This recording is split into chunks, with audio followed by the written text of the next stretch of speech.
Okay. I think we can go ahead and get things going. How's that sound, y'all? Good words there, Kaiga. Good words. Whatever. Hit the button. Hi. Hello, everyone. Happy Thursday.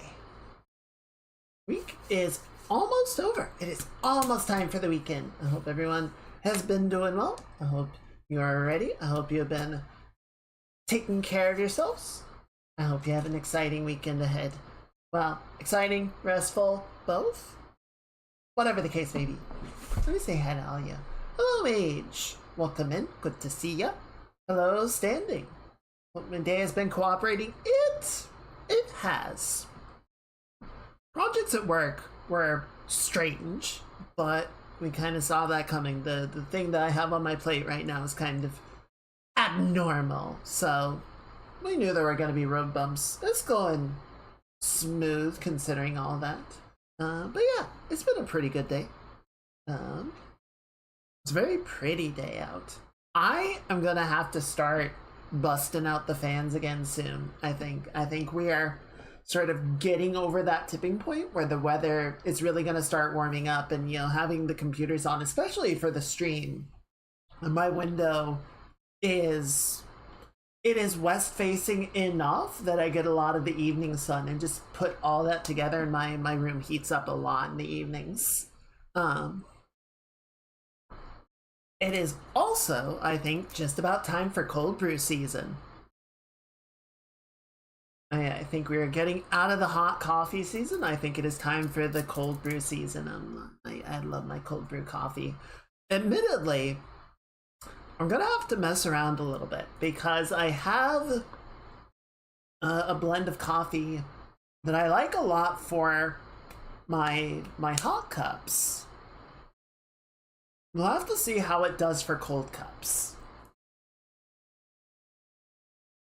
Oh, it's so good. It is so good. If you guys have not had cold brew, I highly recommend it. It is so much smoother.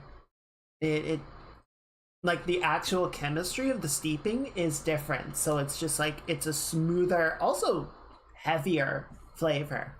Usually what I do is I'll let it steep in like a 2-liter jug, and then I'll strain it into a gallon milk jug and cut it with water, because cold brew like comes out much more concentrated than normal drip coffee does.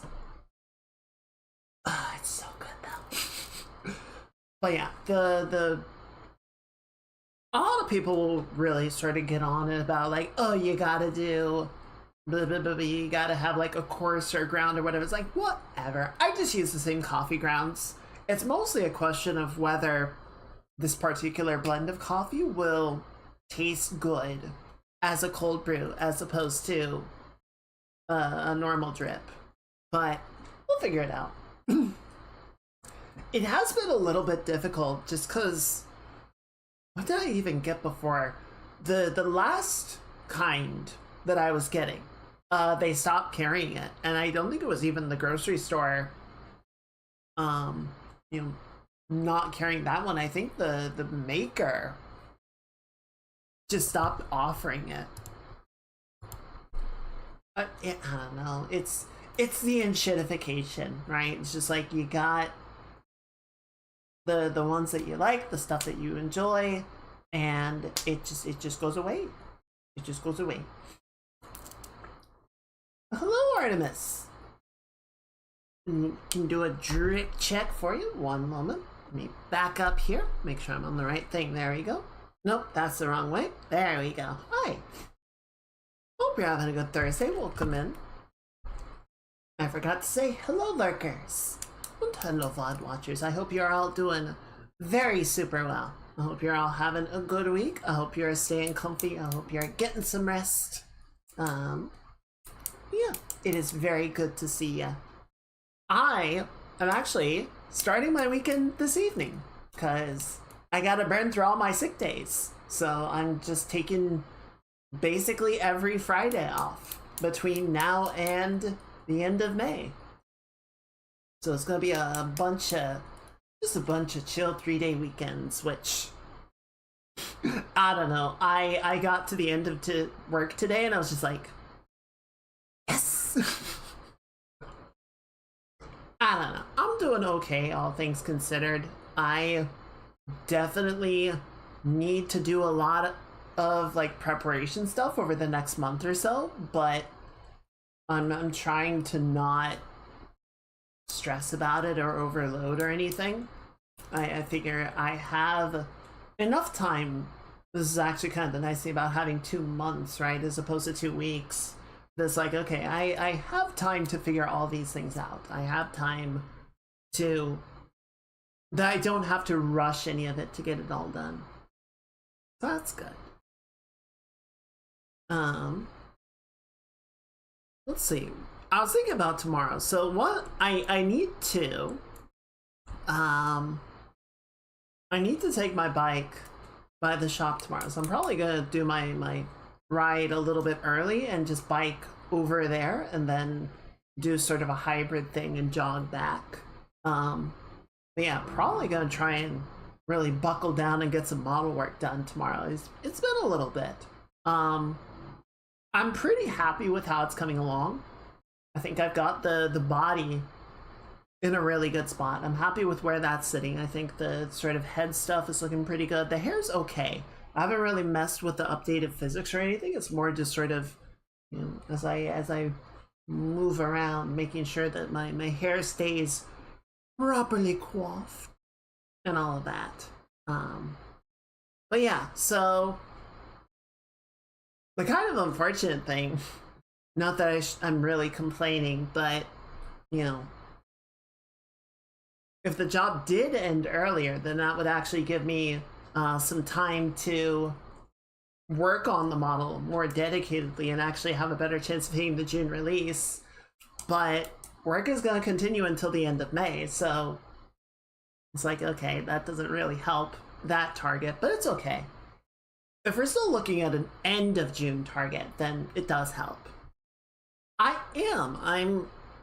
going ahead and calling it 3.0, sort of in the same way that this is 2.0 over the original model. It's not a new model from the ground up, right? I am making a bunch of upgrades. I'm improving the functionality. I'm doing some redraws. This is going to be a better model, but, you know, if this is version 2 over the model that I started with, then the one that I'm working on now is version 3. More booba, no. No, I am a paragon of justice. And I shall take that to my dying day.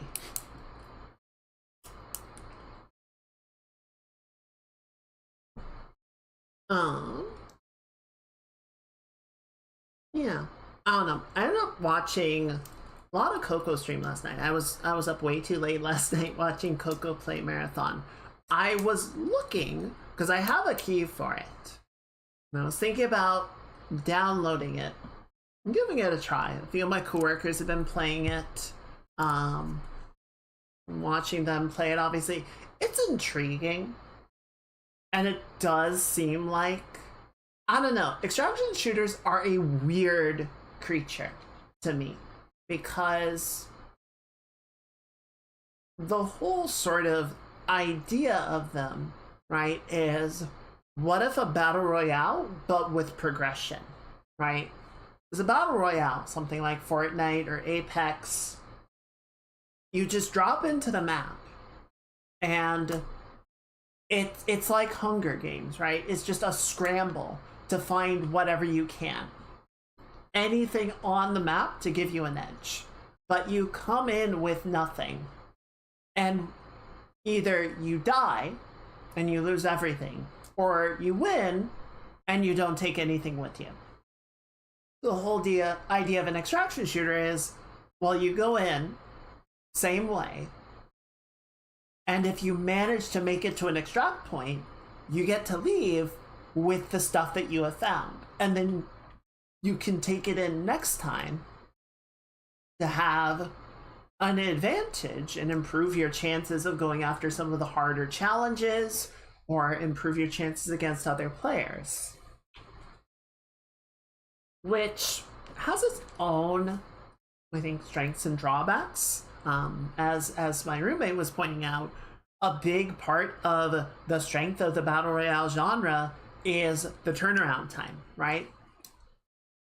Like, I don't know if it's still the case, but way back when Apex launched and I was playing it then, just the kamikaze drop on Skulltown was a super common thing to do. Like, nobody gives a shit. We're just gonna go into Skulltown, and it's gonna be a bloodbath for the first 2 minutes of the game as everyone, literally without guns, punches each other to death.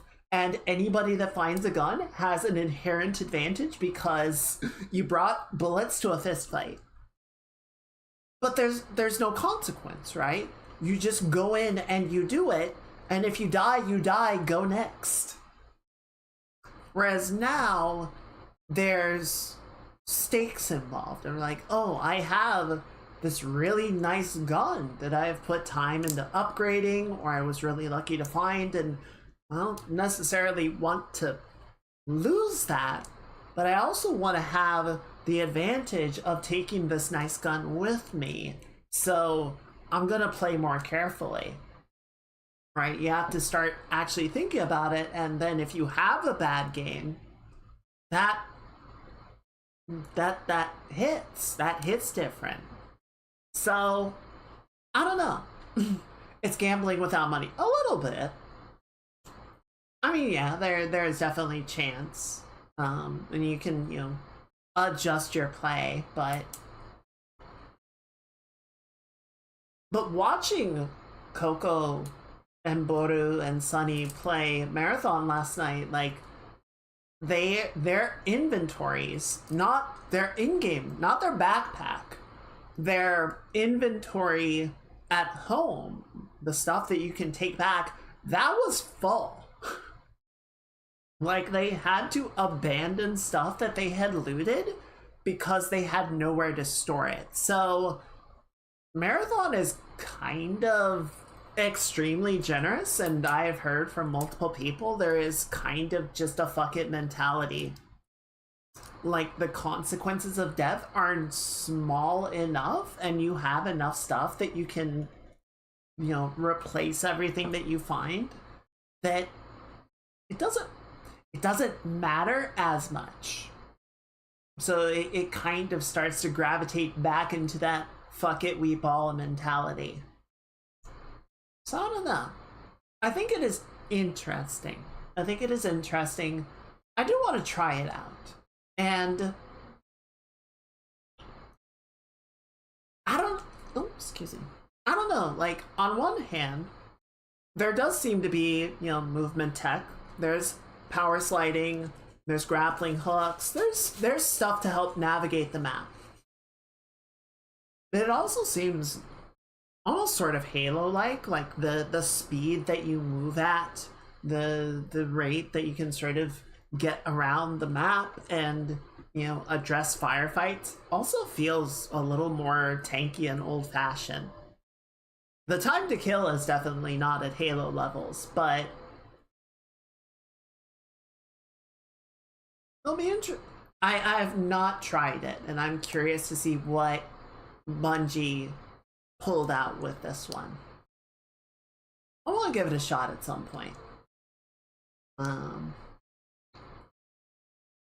I did try playing a little bit of Star Citizen last night, just because some folks got to talking about it in Coco's chat, and it was a frustrating night. I just wanted to do a little bit of mining to make some of my new armor, but I think there was an update and my mining ship, I think, got reset. So the mining head that I put on it and the larger storage bags that I put on it unfortunately got reset back to default, which it's not supposed to do, but especially on this one where those things are not controlled in the same way as typical loadouts for ships are.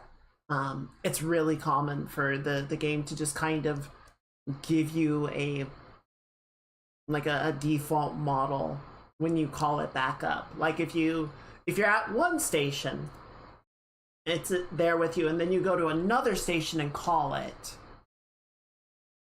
it can get reset in the process. So that's annoying. And as far as I can tell, it's not the case of like, oh, well, it just put my bag somewhere and I have to reattach this. No, it got fucked up. So I'm not happy about that, but it's also kind of one of those things that you just kind of get used to playing the game of like, the game is gonna be done, and we keep on flying.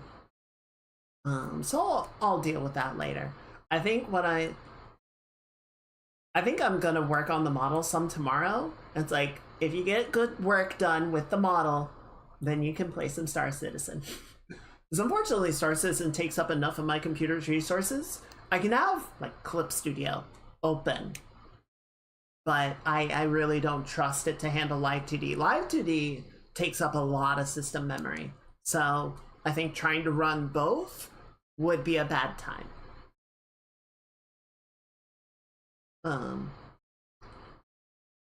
Okay, goodbye. But what was the other thing? Oh, I don't remember if I mentioned this on Tuesday, but Connor, Sea Dog VA, the poshest of Welshmen, is doing another cyclothon. So I believe he's down in Kyushu this time. So he and his mates, Chris Abroad, and they've got a few other guests that are joining him for different legs of the trip, are cycling around the south half of Kyushu, out along the coast. So they're currently on day 6. I don't know what the total length of this one is. The last one that they did, where they went from Hokkaido down all the way to Tokyo, was 1,400 kilometers over 2 weeks. So I would guess this one is shorter, just because I don't think Kyushu is that big of an island. Like, it's not a tiny island, but it's not big. It is the smallest of the main Japanese islands. But it is still a long ass way to go. You know, I was looking at the summer, do I want to do a 200-mile bike ride one weekend? I'm like, I don't know. I don't know about all that.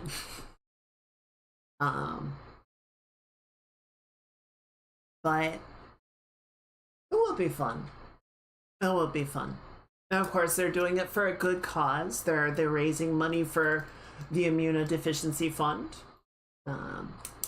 So, you know, I'm always gonna say, if you have a little bit extra that you can dedicate to a good cause like that, I would be very appreciative. But obviously, of course, don't go beyond your means. Everyone has to make sure that they're well in hand. But yeah, I don't know. I like having it on. Though I was watching before I started the stream. They've had some really good days, but it started raining today, so they were biking in the rain. I think it started to clear up, but of course now the roads are wet. I hate biking on wet roads. I actually have a fairly wide tread on my bike. Like, you see some people and they've got those road bikes with, like, I don't know, a 1/2 inch thick tire, and I'm just like, y'all are fucking crazy. You're basically like pedaling on a knife blade, and you know, a little bit of debris can send you flying like a Looney Tunes character. But you know, power to you, I guess. I like my thick tread. I like being able to go on dirt and, you know, handle debris, because there's always debris in the bike lane, right? There's always gravel and tree shit and just whatever, right? It's not like anyone doing anything. It's just, you know, over time, even when stuff falls on the road, the traffic clears it out for the most part, but nobody's going through and clearing out the bike lanes.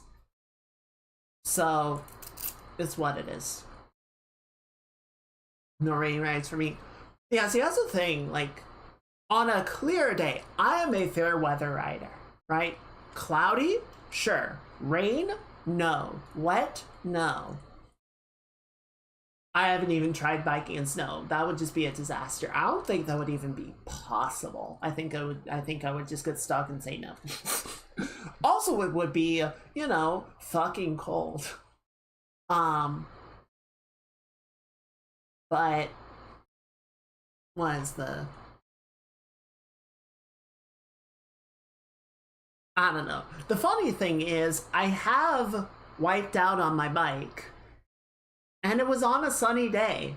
It was a clear day, the roads were dry, and I just took a turn too fast and my bike slipped out from under me. So technically, I have wiped out on dry roads more often than I have wiped out on wet roads. But that's only because I basically never bike on a wet road, if I can avoid it. Tried snow as a kid, but never actually worked. I don't feel like it would. I'm trying to think of what you would have to do to make it work. I feel like you would need to you would basically need to make your bike into a snowmobile. I feel like you would need to put treads that like go between the bike wheels like a tank, and then you would need to put skis like on the front tire to keep it out of the snow. It's like I don't think it's gonna work. I mean, maybe technically it could, but you're basically making a new vehicle at that point, right? I don't think a bike is inherently capable of working with snow. Because you're just gonna sink, and then your pedals are getting stuck in the snow, and you're packing it in as you go. And, you know, no. You're walking at that point. Just walk. I mean, I guess if it's not that thick, you theoretically could, but oh, no, it wouldn't be a good time. I don't think anyone would be having a good time with that regardless. I was happy. I was doing a bike ride a little bit ago. One of the roads in the area was really pretty. And like a year or two back, they were doing a bunch of construction in the area and like completely repaved it. And so it's just like a slight downhill, super smooth. It's such a nice road. And it had no fucking bike lane. It had that like share the road signage, right? Where they like paint a bike lane icon onto the road, which is just like telling people to share the road with bike. I never trust that. I never trust drivers to properly share the road. A lot of people around here are actually pretty good about it. They will be, for the most part, courteous to drivers, but I never trust the driving masses to be aware and careful of cyclists, right? Because I have to be on the lookout for it. So even though we got this nice, perfect road to bike on, I always use the sidewalk, which was not new or pristine. But they did finally. I went down that way a little while ago, and they kind of reworked it so it actually has a bike lane now. So it was very nice to see that. It has.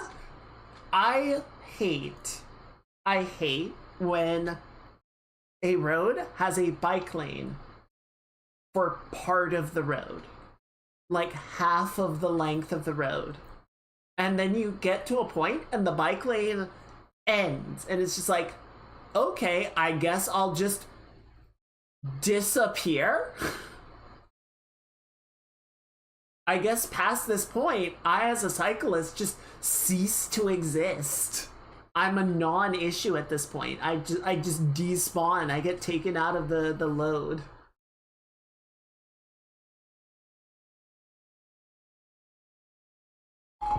it works, right?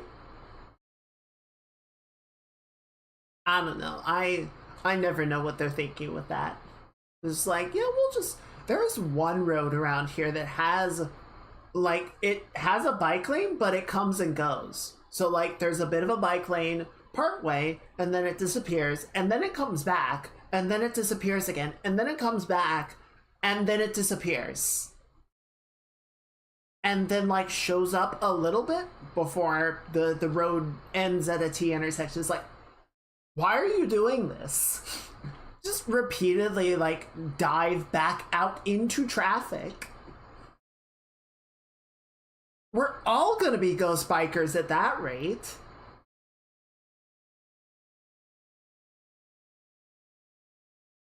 It's silly. It's very weird. It's like this. Nobody thought this through. It's just kind of the best that they could do. I guess. I don't know. I don't know.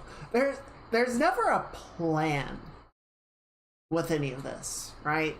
It's never like anybody says this is what we're going to work with. This is the design of this. It's all just, I don't know. We worked on this part because this was the issue to address right now.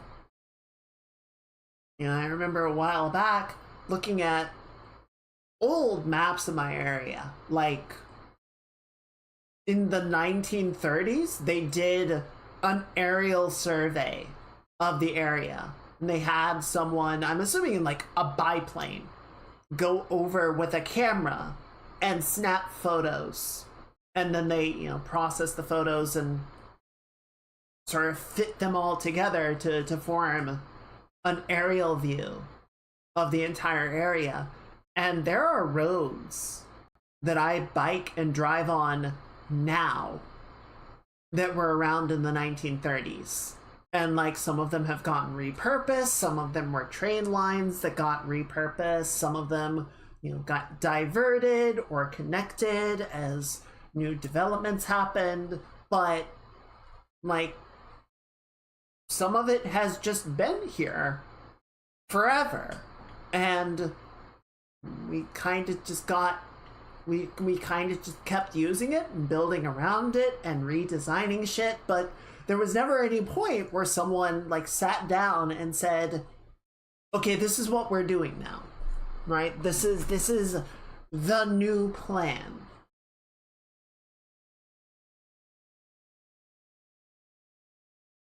Like, part of the reason I'm going off on a tangent here, but part of the reason that, at least in my opinion, the Korean language, the written language, looks so weird is because they did that, right? At some point, I think it was like in the 50s. In the 50s, it might have been. I feel like it was. I could be wrong about that. They basically just like codified the Korean language and made a new writing system to fit that model, right? It was someone saying, we're going to get together and we are going to figure out a system that works well for this, and we are going to use that. And the entire society said, okay. Which is nice because kanji fucking sucks. Yeah, why don't I just learn 5,000 characters? I swear, I was in Japan years ago, and the area that I lived in, one of the kanji had 17 strokes. Right? Like, if you write a B, you have the vertical line, and then you write the 3 part, right? The part that loops around twice. So that's a 2-stroke. A K is a 2-stroke. Are there 3? H would be a 3-stroke. This was a 17-stroke character.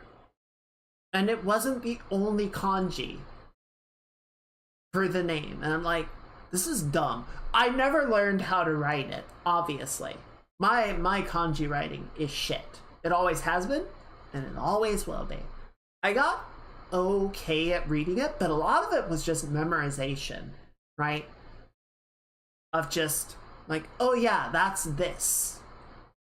Sounds like a whole sentence. Well, you're not wrong. Because the area I was in was called Musashi Sakai, which basically translates to what does Musashi stand for?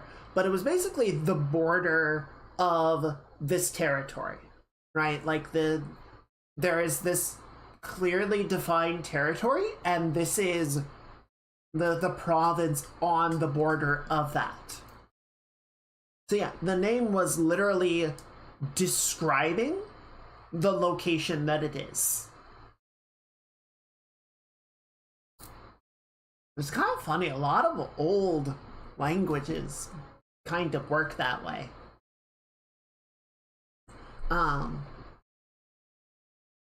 But yeah, it's so annoying, and I get why, just because Japanese has so many, I guess it would be homonyms, you know, words that sound the same but are different.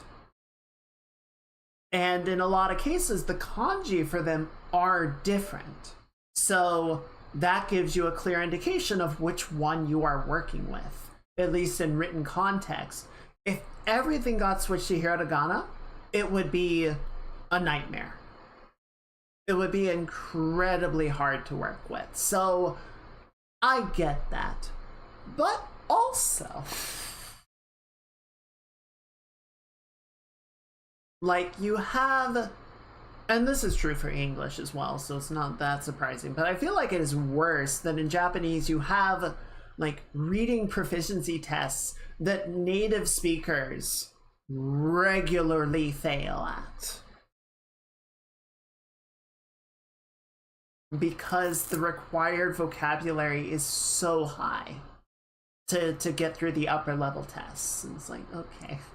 I'm pretty sure my reading comprehension never got above like a grade schooler.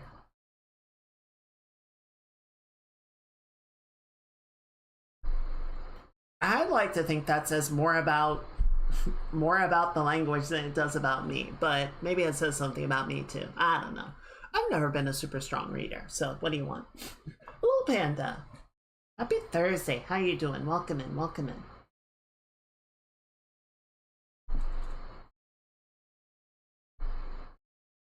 I don't know, maybe we need more planning. Planning is hard just because there's so many things that you have to take into account. And then of course everyone gets upset because the plan doesn't accommodate them as well as they would like, and then you get lawsuits, and glad to hear it. Good to have you with us. It becomes a whole shitstorm, but we need more plans. We need more plans, and we need more initiative to actually follow through on the plans. Speaking of plans, good segue, Kaiga. Thanks, Kaiga. The plan for tonight is to do some more animation stuff. We're gonna be continuing with our little run cycle for Jordan. I can talk. Too busy just getting through the day. We got a plan for the future. Yeah, that's very true. That is very true. It feels like a lot just to get to the end of the week, and then you want to talk about a 5-year plan. It's like, no. What's even gonna be in 5 years? But I don't know, maybe if we plan for it more, then we would actually have some idea. It's hard. And I think there's a big difference between like personal planning and community planning or societal planning, you know?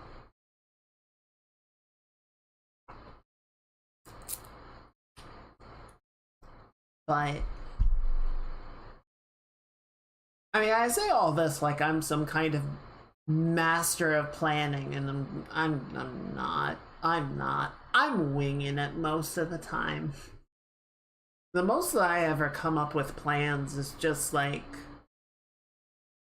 honestly, I think the most that I plan anything out is what I'm gonna have for dinner. Just so I don't let anything like sit in the fridge for too long or anything. Know when I'm gonna pick up food and all that. That's the best I do. That's as far as I get. I'm gonna have to hold to that once work is over, because I definitely don't want to fall into nebulous days where I don't know what I'm doing or where I'm at.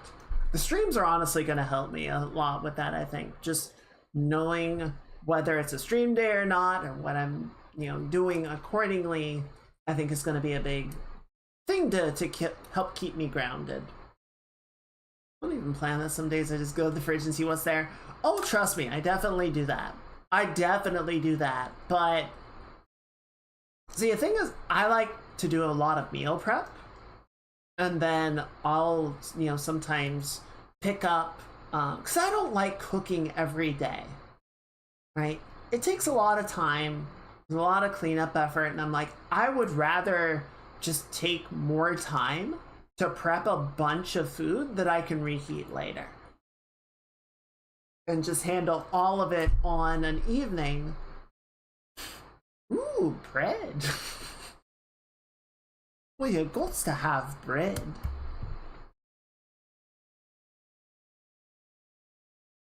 Chad, if you had to give up rice or bread, which one would you give up? I love both, but I think I would give up rice. There's just so many breads. Yeah. Like, I love rice dishes, but there's just so much bread, and there's so much you can do with bread. I love it. I love my bread. I'm gonna go ahead and jump over. We can keep talking about it, but I'm gonna go ahead and pull us over here. Let me grab Clip Studio. So we have our draft, right? We have our plan. Are you? Oh, there's the play button. So we have our plan. I'm in the way. Did I have the chat window? Pizza is bread with toppings. True. Someone was just like, what if we make an open sandwich? And then we bake it. And everyone went, well, this is excellent and good. No notes. There we go. I did hide the chat window. I wonder why I hid that. It was ages ago. It is a fact lost to time.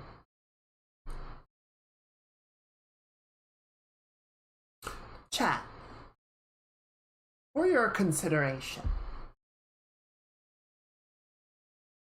if you take a pizza and you put another pizza on top of it, then you have a calzone. But if you take a lasagna and you put another lasagna on top of it, then you only have one lasagna. What is that? How does that work? Science cannot explain this. Hi, Mookie. Hello, Mookie. How's my favorite scat doing? Welcome in.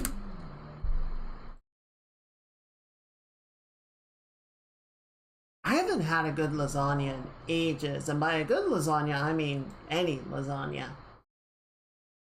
I should get lasagna. It's a pain in the butt to make is the problem. Of course, you deserve a good shout out. was good to have you with us. How are you? I love the Mookie.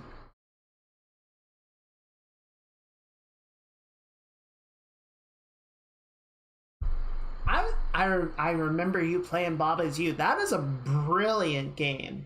Have I ever tried making it? I have not.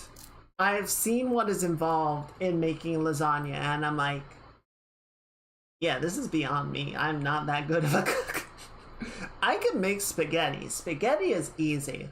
Lasagna takes actual work, and I am not them.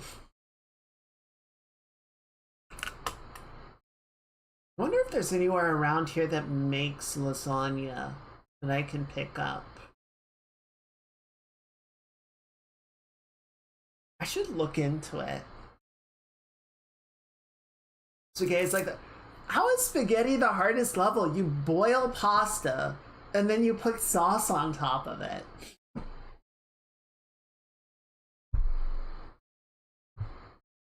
Lasagna, you have to like actually set up the layers and then you gotta bake it, and it's a whole process.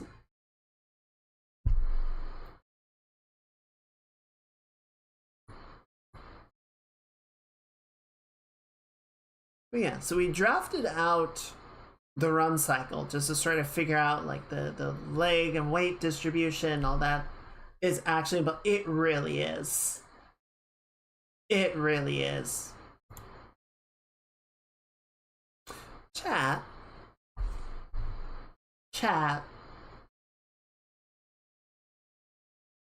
Is lasagna just Italian casserole? Or is casserole Midwest lasagna?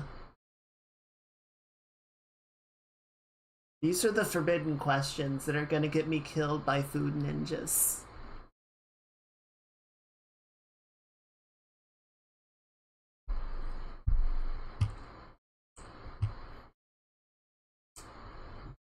So we blocked that out. And unfortunately, yeah, we have the character running in the opposite direction, so we'll figure that out as we go. But I'm gonna need to figure that out somehow. Come on, Kaiga, use words. We got it to a pretty good place for first day. Questions science cannot answer. I'm afraid not. Don't ask it out loud, the spies will get me. Ah, shit, I gotta delete the VOD. I'm sorry, VOD watchers. There'll be a public record, and they'll come and get me. They're gonna call them people on me. So yeah, it looks pretty good. We could do a little bit more squash and stretch because she's kind of floaty. Like, I kind of like it. Oh, I remember. The feet are doing a weird thing. I don't really like where the feet are at. So I think we'll start there. And then we can decide how we want to handle the bobbing up and down.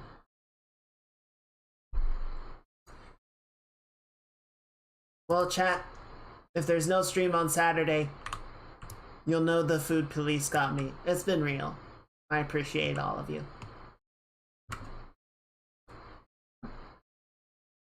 Okay, so yeah, let's start at the beginning. So I'm mainly looking at this red foot in the front. Or no, we're gonna look at the blue foot. I feel like we started working on this last time, and then it was like, it's late. We'll figure it out next time. Okay, so yeah, the foot contacts right about there. You know, that's the full planting. If we go back a frame. Okay, so it is on the ground. Might need to slide it back. And then yeah, the foot just sort of starts to...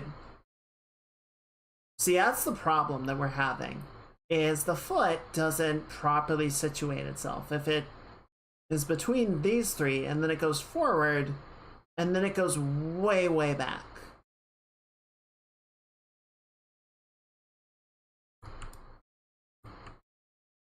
So we need to do a better job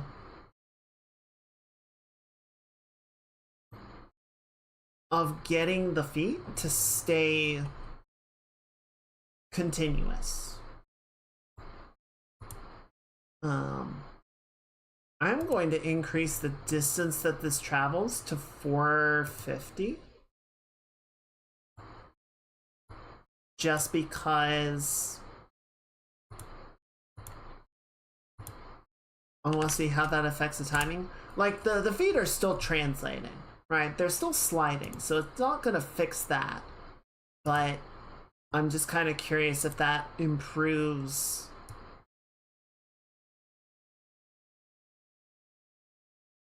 It really doesn't. Okay. So yeah, let's figure this out. Let's actually put it back to 400. 400 was fine. There might be a better way to know, like, how far the character should be moving within the time frame of these 2 steps. But I don't know that.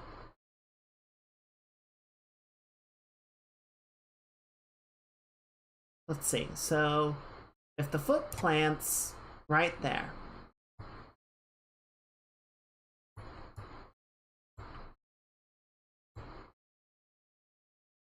we're gonna take this, and we need to slide you back so that you actually maintain your position. And then this is the big part, right? The toe needs to still be up that far. Now here's the part that I'm not sure about. Like, the position of the character, the pose of the character feels good.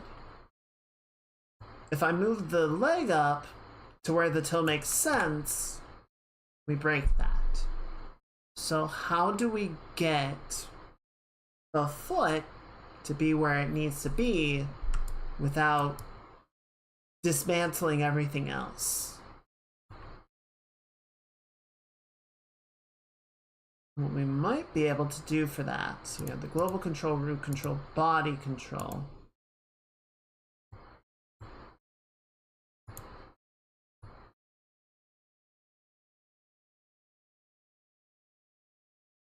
Whee!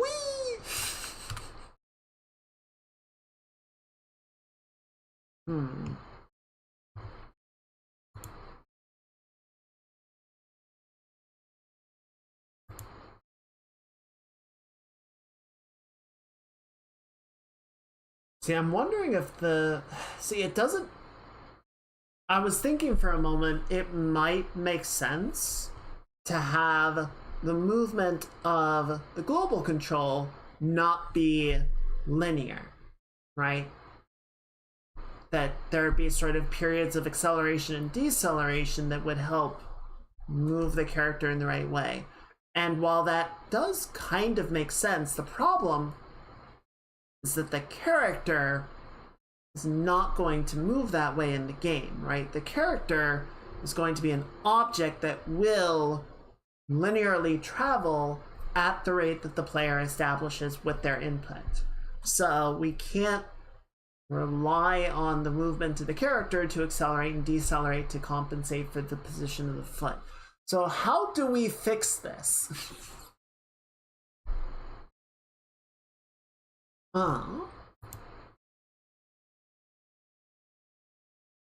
This is where it would help to have a teacher or a proper tutorial.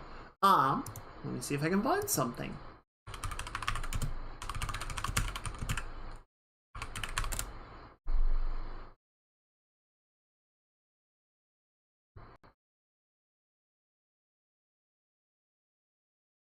No, I don't want to make an endless runner.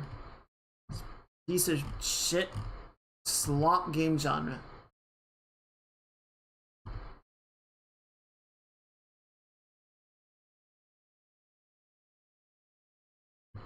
Easiest way of creating a run cycle animation for game characters. Well, that sounds like the thing that I need. Let's see what this says. Boop. Alright, what have you got? 20 minutes. Pop this up here.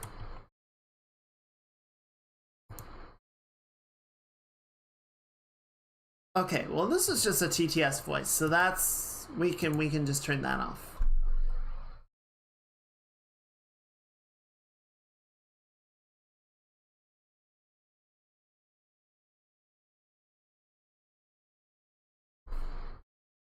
Okay, let's skip ahead a little bit because we don't need to set up the scene. I'm mostly curious about how they handle the foot placement.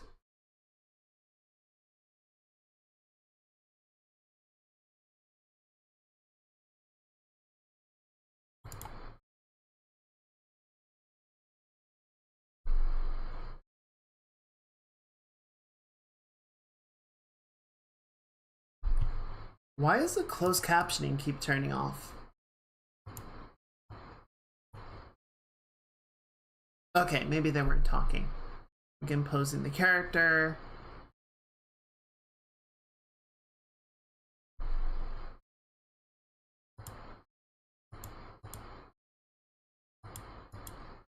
Get the position of the arms and legs set up correctly.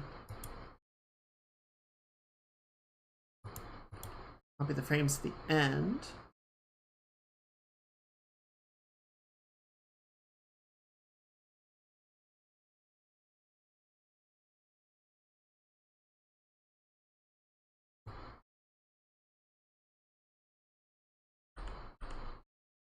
Skip, skip.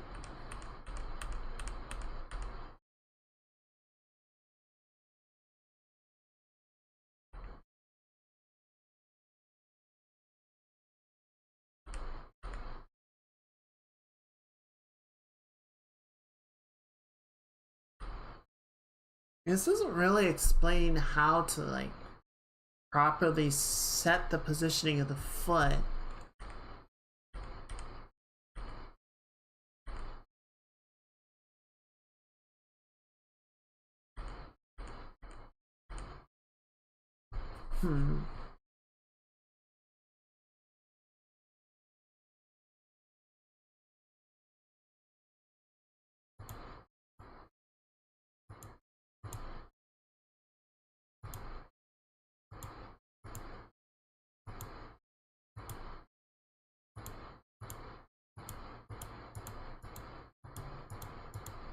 Foreign music. Foreign music.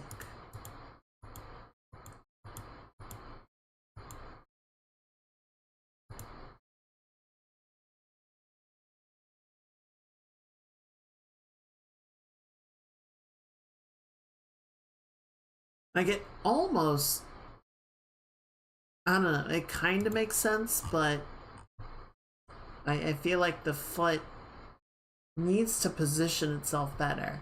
And I'm not sure how to get the character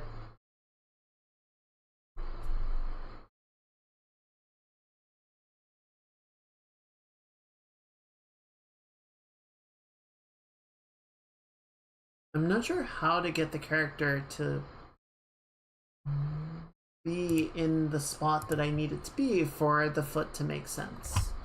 Right? Because it is gone significantly far back. Hello, Sonic. Welcome in. Thank you for the biddies. Hope you're having a good Thursday. We're working on the game some. We're trying to get this foot positioned, but it's being stubborn. Also, it's clipping into the ground, which is weird. I'm not sure. I mean, we can go in with a keyframe and resolve that. That's not a problem. The question is how to get the character into the right spot. Like, it should be farther ahead than it is. I guess what we could try doing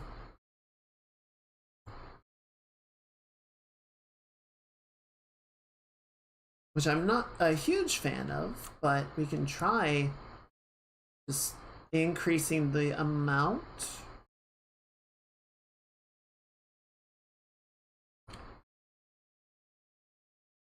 of movement and then sort of correcting from there.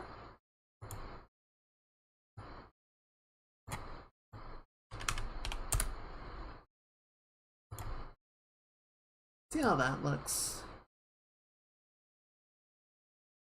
But see, now it's the same problem of the toe is in the right spot of where the foot was before, but now the rest of the foot is ahead of that position. So increasing the speed of the movement didn't really solve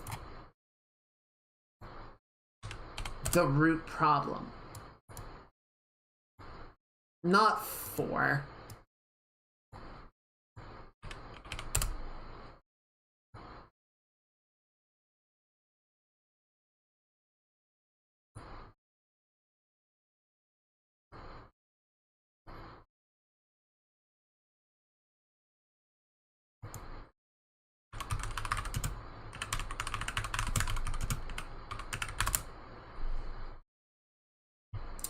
Let me open one other thing, see if this gives us some ideas.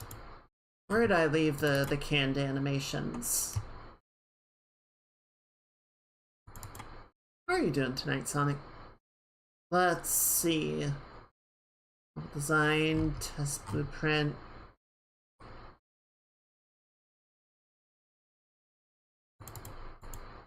Okay, so it's not there. Character, animations, Jordan. This looks right. Okay, land and run. No, that's not it. Okay, here's all of them.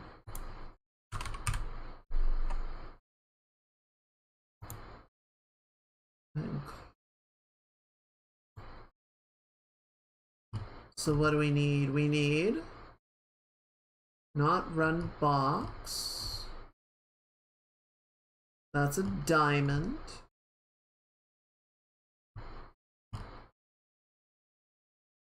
That's an hourglass.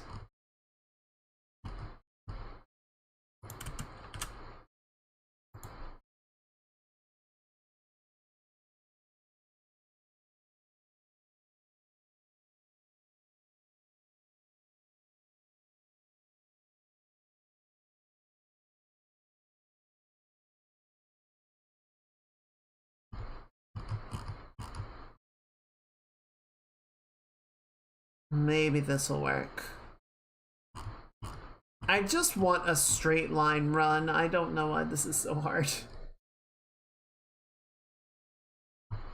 I mean, I know why it's so hard. It's because they have this massive library of animations for every possible contingency of behavior. And then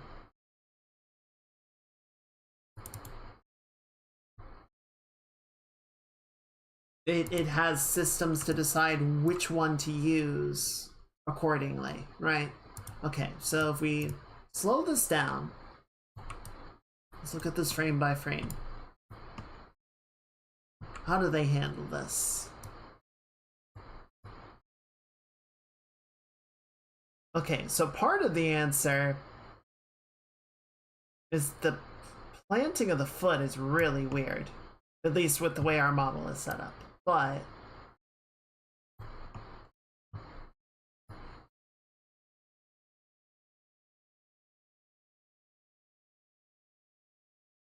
there's a weird bounce that happens. But you can see even though the foot does move some, it's still moving forward. It's not really going back like we're struggling with right now. So you can see the curves here, the speed of the feet do actually increase and decrease. So it's not consistent, but if you watch like the movement to the root, that does look pretty consistent.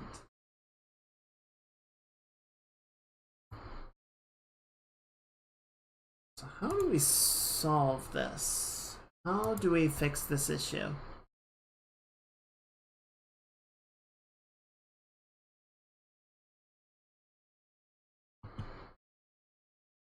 This video is probably going to be overly simplified because it's only 1.5 minutes long, but maybe it'll give us something to work with.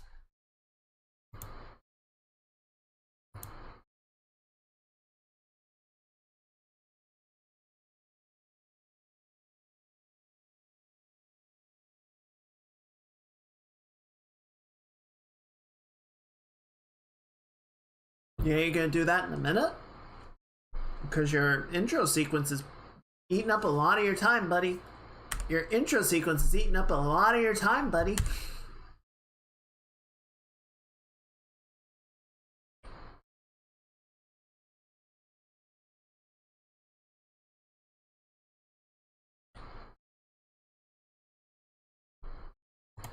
Okay, well that did nothing.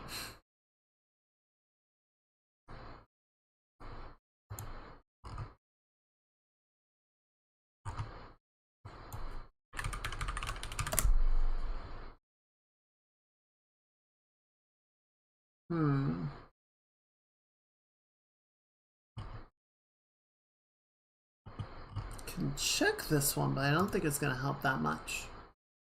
I feel like we looked at this one already. Let's see. Is this the same guy? No, it's a different one.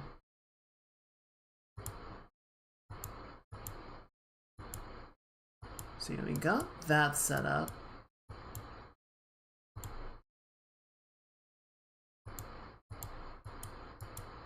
Yeah, so this is just like how to animate your character on a basic level. It's not really solving the the frame or the foot question.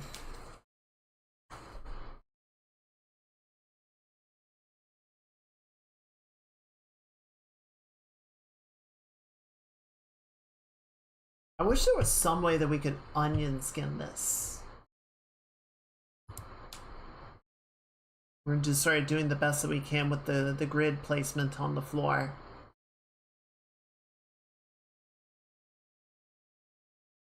Because I can move the entire character, but that seems like not the right way to do it, you know?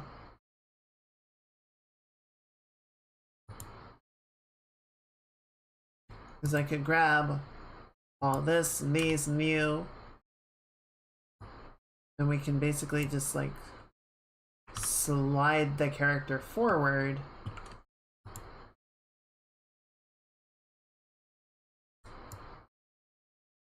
Oh no, don't do that.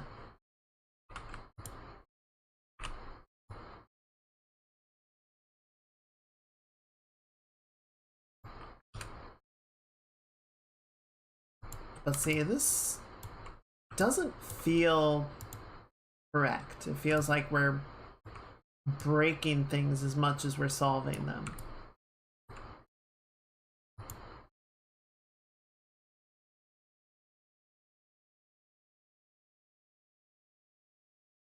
I guess it plants the foot a little bit. It gives that little like pop of acceleration as she presses off the foot, so it kind of works. But it also looks strange. Which one is this? Oh, the hand control. Yeah, see, I don't like that just because of what it's doing to the curve here. I mean, there's nothing that says that we can't do that. It's just... it's weird. It's a weird solution to the problem. It doesn't feel correct.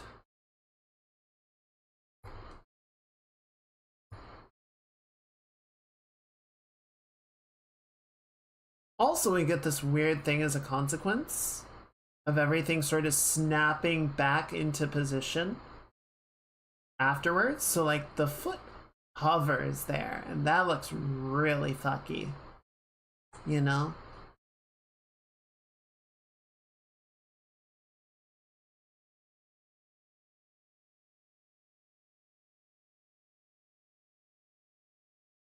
It's like once... Yeah, I don't think this is the way to go about it. It looks strange. I'm not sure what else to really do here. We can't move that. That breaks everything else.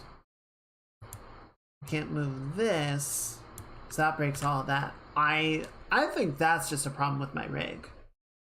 I think that's something that I need to go in and resolve, but...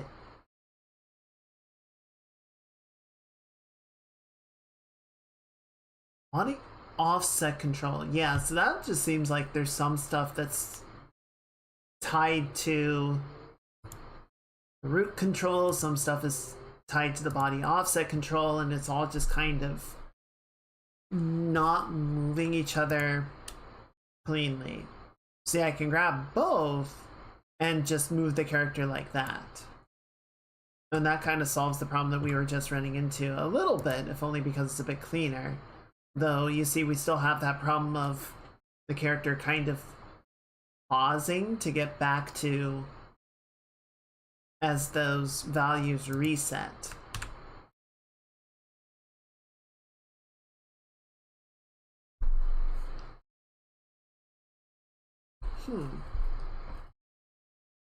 So what do we do here?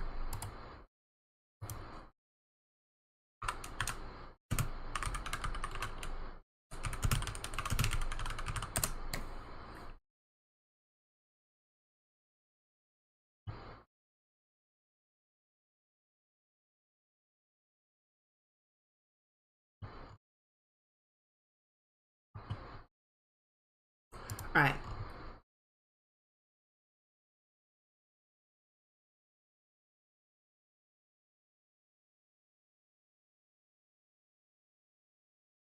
When you animate the foot sliding backwards after making contact with the ground, the speed at which it slides should be the same speed as the character.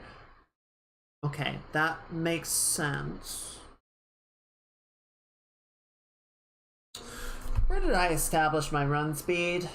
I mean, I just put in 400 as a value that made sense. But my character has an actual run speed. I need to double check that's going to be. Where's my character blueprint?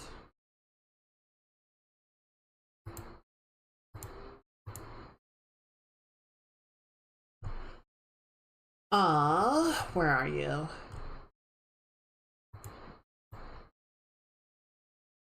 There you are.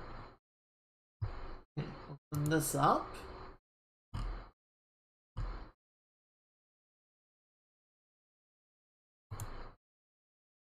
Behold the madness. Okay, it should be somewhere on the right side here. Got the mesh, we got our location scale, swing timer, spawn. Okay, so hide all those. Acceleration, repel rate, dilation, your distance, max player velocity 1500. That's for like the launch mechanic. That's not going to be the run speed.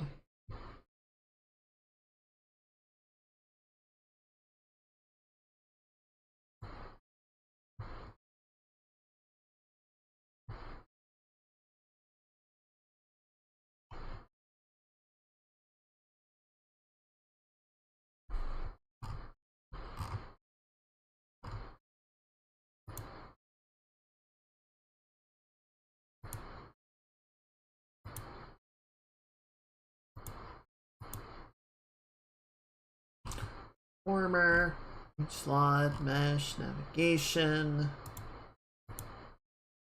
ray tracing.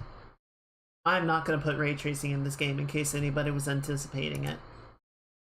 Just letting you know ahead of time. You're not going to need a 5090 to run this game. Max acceleration 1024. Crouched half height, mass 100. Next step height 100 centimeters. Max walk speed 400 centimeters per second.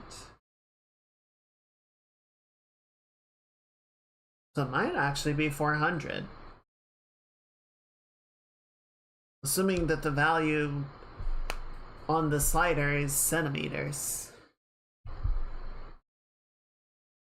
Let's try something. Okay, so you are... How do I get you to run? How do I get you to go?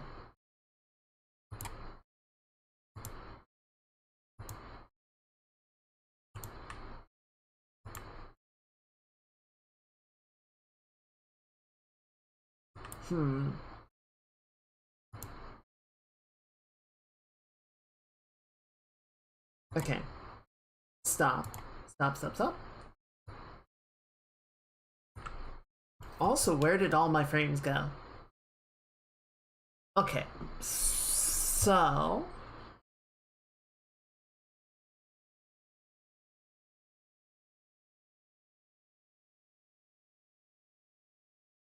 let's try this. Let's try this. Let's make a new level sequence. We're just gonna call this animation import test level sequence.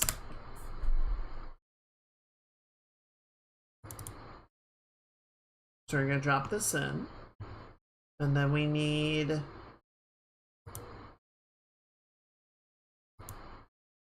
what do we need? I think we need this guy.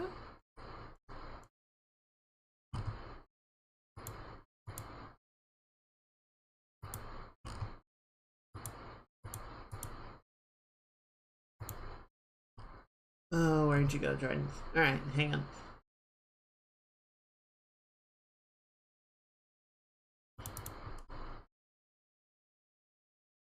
I really need to reorganize everything. I lose track of shit in here so much.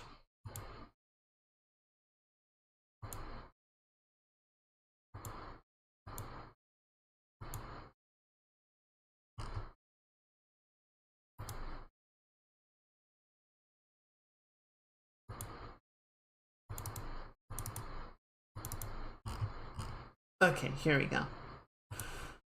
Okay, so physics asset.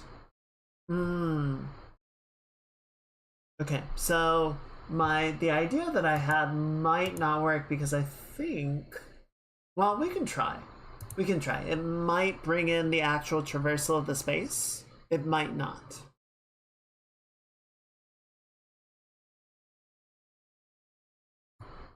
We'll find out. Okay, and then you...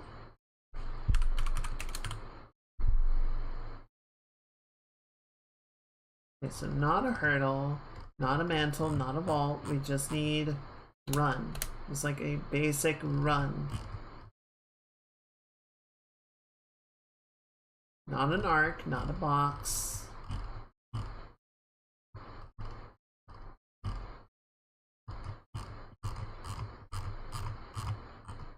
Run move. There we go. That'll do. Yeah, see, that just has her moving in place.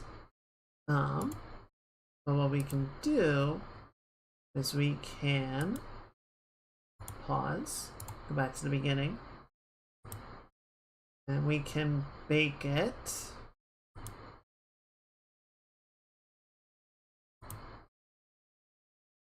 Like to a control rig.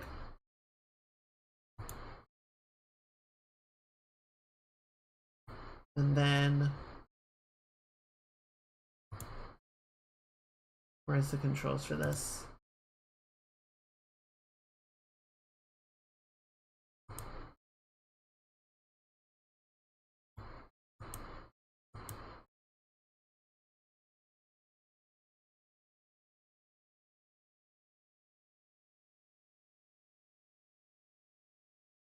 I really wish she would, like, where is the freaking thing? So vertical frames, edit selection. No, don't edit it. That's the opposite of what I want you to do. Okay.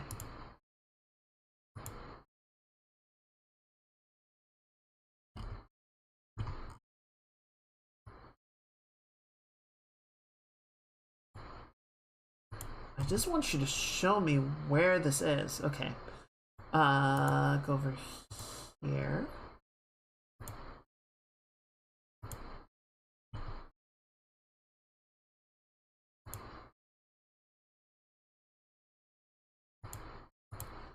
Character animations, Jordan. Run, loop, F. Okay, so bring this up. Then play.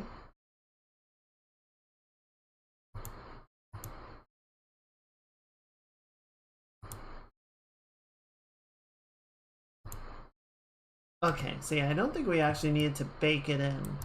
What we can probably just do, go to the root motion and see, okay, so by the end of the sequence, it has achieved a distance of about 1100. Right, go to the root, run all the way to the end. Yeah, 1164.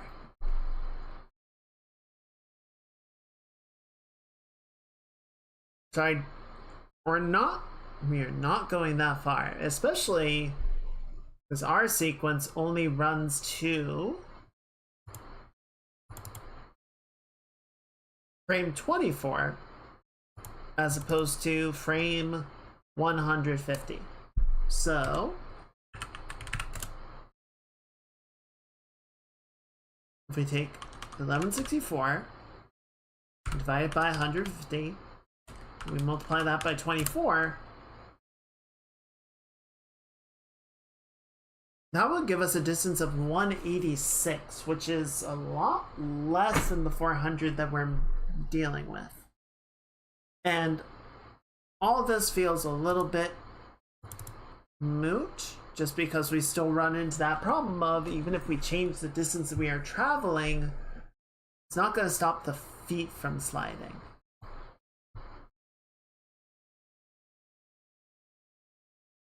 So that might have been a waste of time.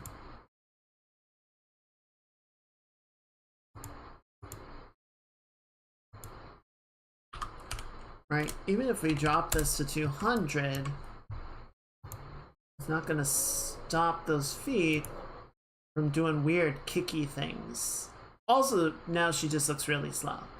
So that wasn't it.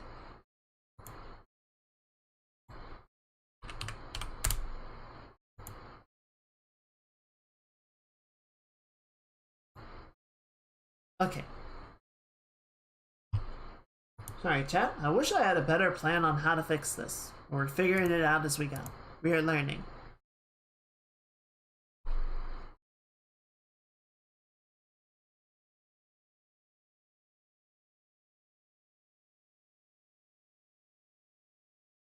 Aw.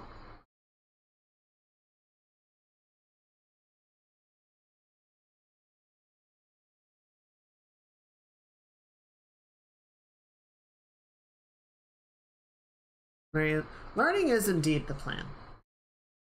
Big part of the project is learning. It's true.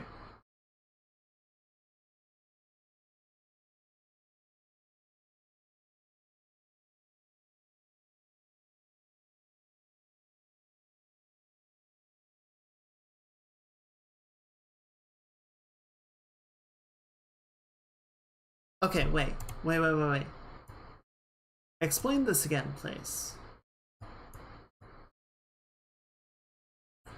The tangents on the frames should be linear. Okay. That makes sense, actually.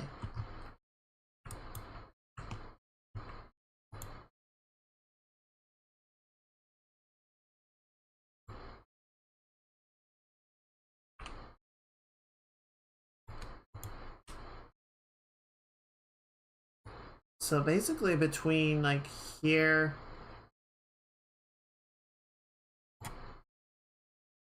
So yeah, we'll grab these guys and then set them to use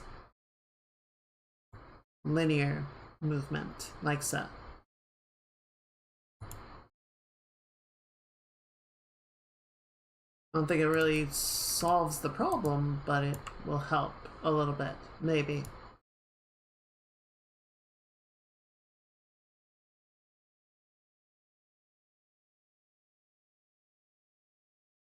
Okay, so maybe a little less?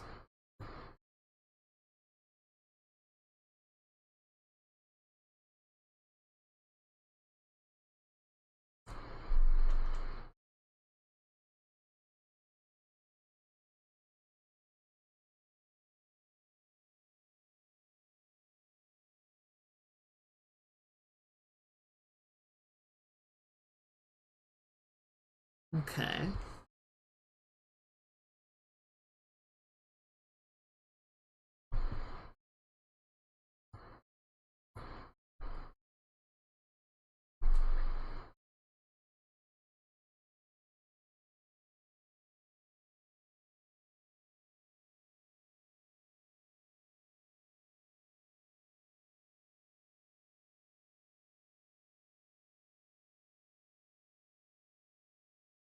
Okay.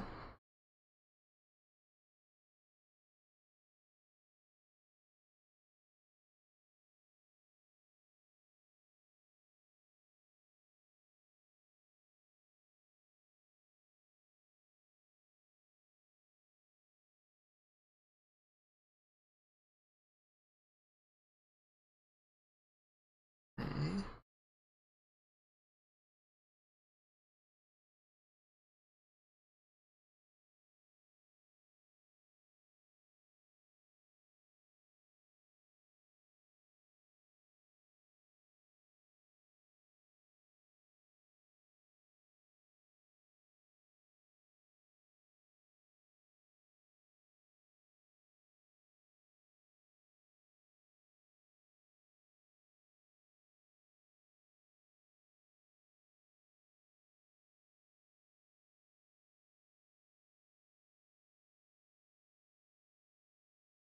Hmm.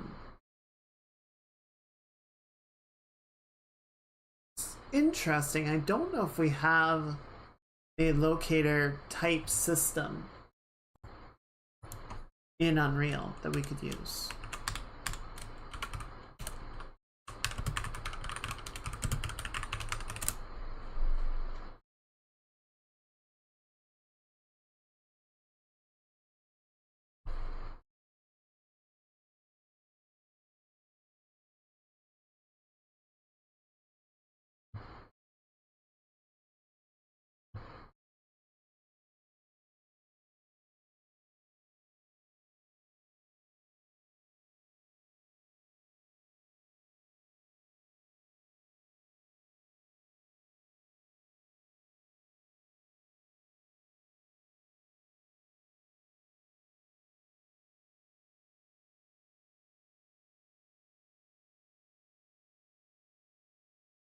Huh. That's cool.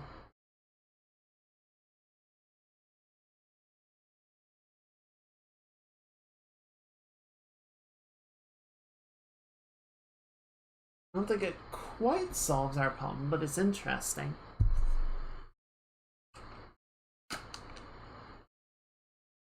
Pour some tea while we watch this.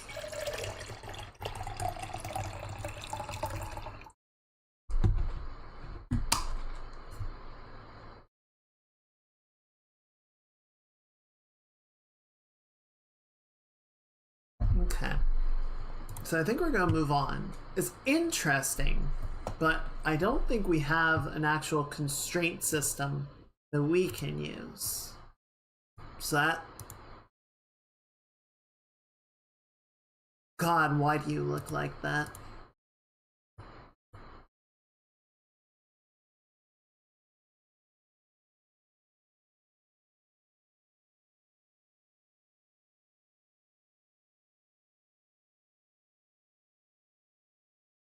Why do you look like that?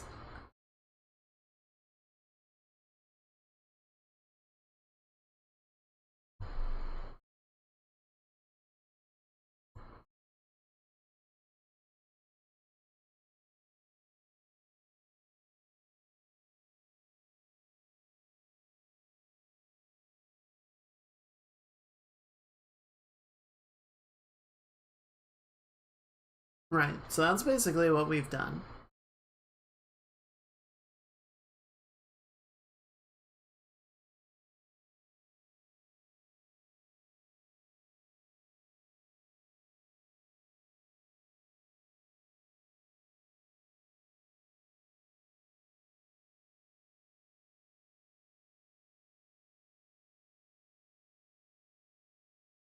That's kind of cool.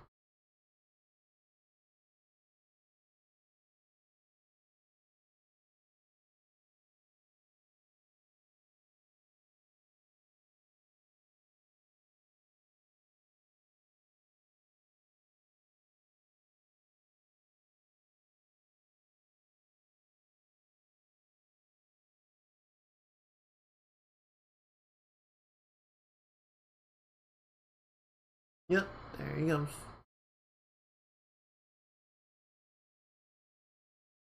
Okay, yeah, so you switch it to linear movement.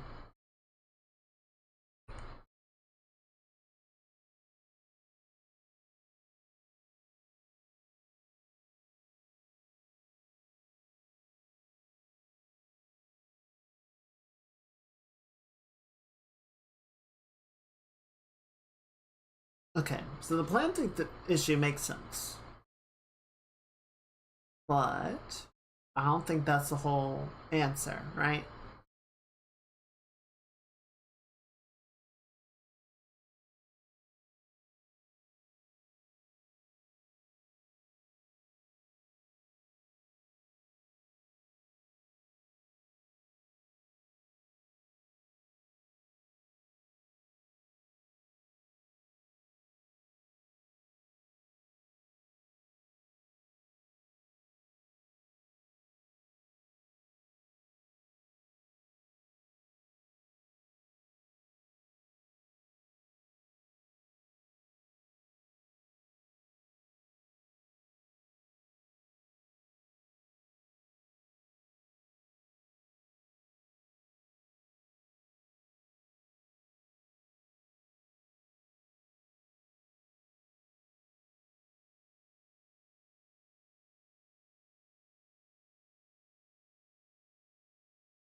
Right, so that's what we're doing right now.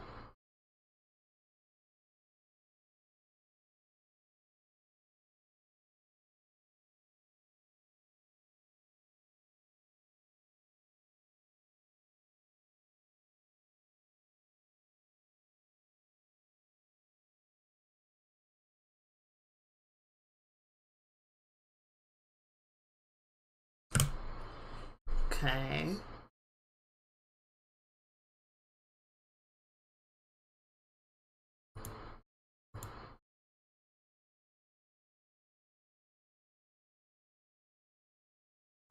Okay, so this is a slightly different problem. A lot of what they were doing is basically what we're doing.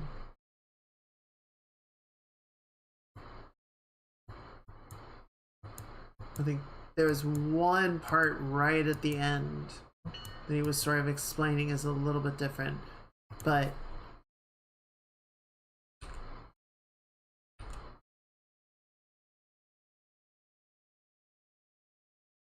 right.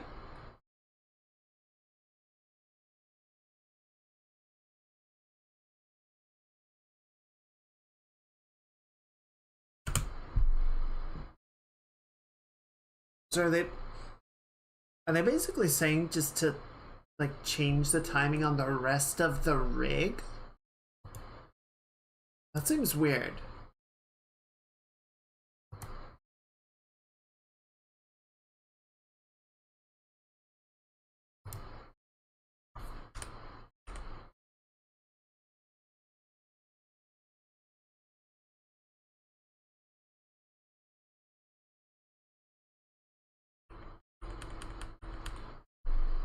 See, I think this is... yeah, see, this is all blueprint stuff, so this is a different issue. Okay, so... didn't quite get through the core of the problem, right? We didn't find anything that quite tells us what it is we need to do. I do think the linear motion point is really good because, yeah, we don't want that nice... we don't want that smooth Bezier of like easing down. We want it to plant on the ground and just stay. And I think that much does look better. But see, like at this point, we still can't move it forward because we lose all the posing and tension in the leg. So something else has to give us what we need.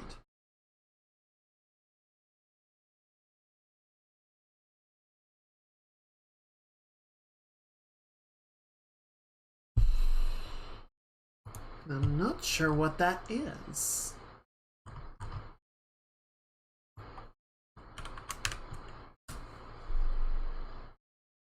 Stride warping.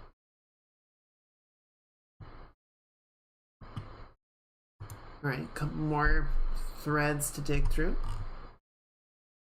Use root motion.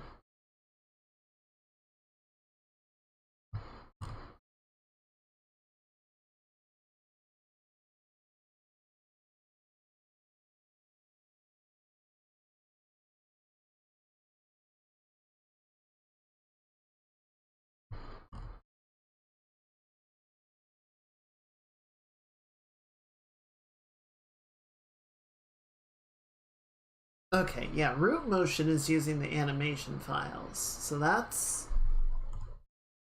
definitely something that we will need to check with once we have the animations ready to use, but we're still setting them up, so it's not gonna change anything right now as far as I can tell.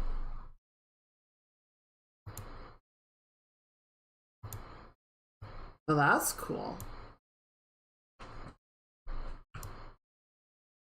It's almost like onion skinning, but it's more mathematical.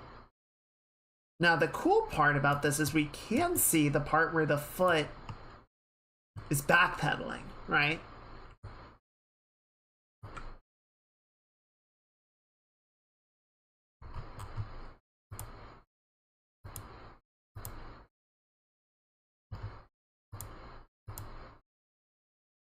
And in some ways, it almost makes sense.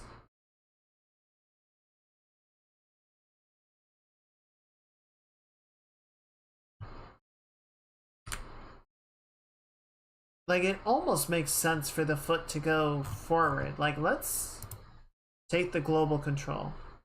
I'm gonna go down to the end. Let's zero this back out, right?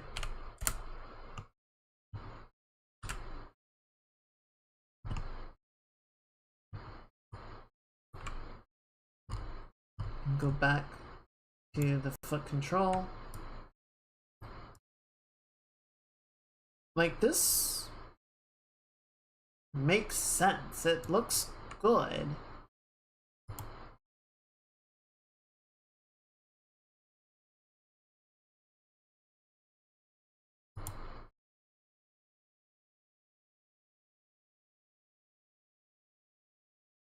But it's like it's going too far.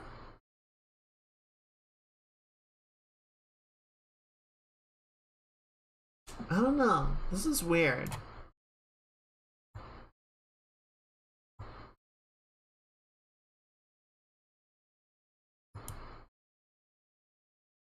How do I fix this? How do I fix you?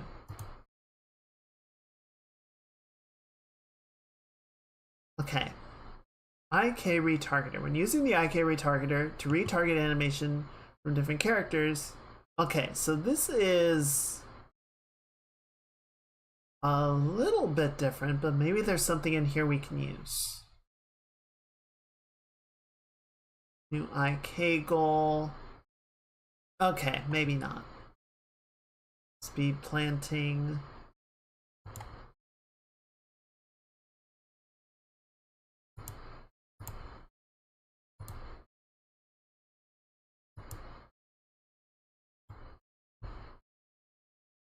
Let's check this video real quick.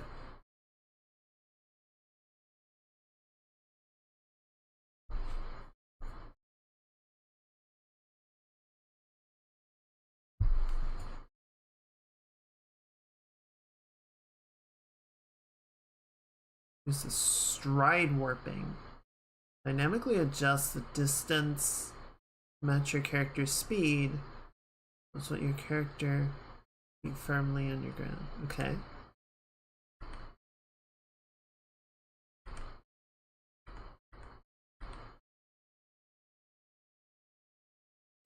See, I don't think this is going to solve the problem. Like, definitely good to have that there. Aside from the part where the dude is taking like strangely wide steps, the problem with it is it's not necessarily resolving the. I feel like it's doing a layer on top of the animation rather than fixing the animation itself, if that makes sense. Something about the way that we're setting it up is not correct.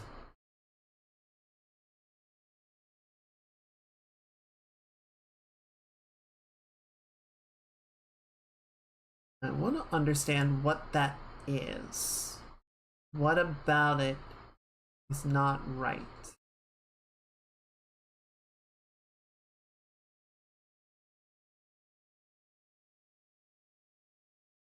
Because that doesn't look wrong to me, but it clearly isn't working.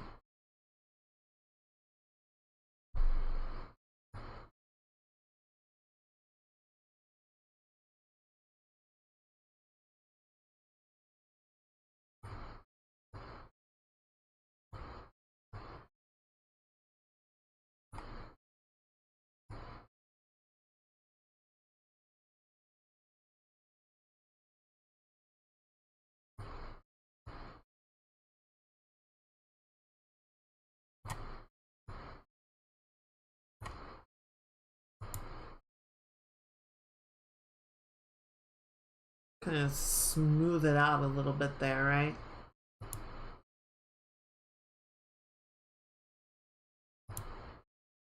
Maybe we should take these values. So we have that. So yeah, we'll just take these and we can set these to be linear as well.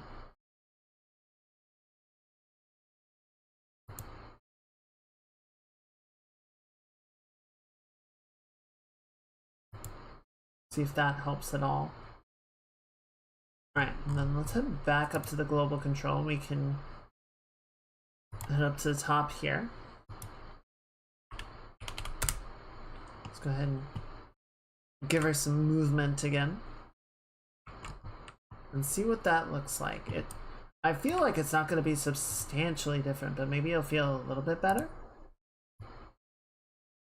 Right, so there's the planting of the foot on frame 12, 13.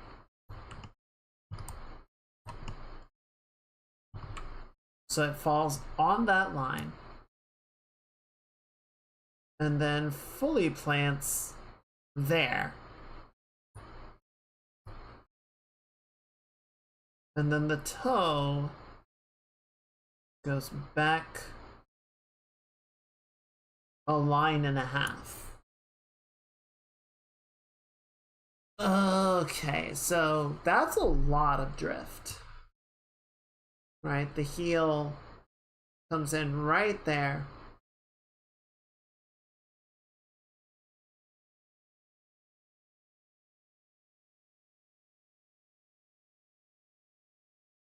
honestly, so like the heel is here, and then if we skip ahead to, whoop, that didn't work. I'm on the wrong control. Hold, please. So if we go to 12, so the heel's there. Then we skip ahead to the vertical movement to the heel is not that much. Or the distance that the heel traverses is not that far. So it seems to me, I would potentially argue, the problem is not so much here to here, it's this one. We need, don't do that. We need this to stay more in position. Right, so now it goes boom, boom, boom. How does that look?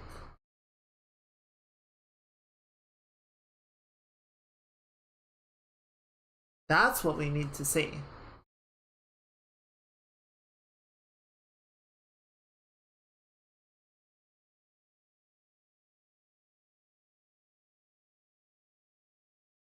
That feels better, I think. What do you think, chat? Yay? Nay?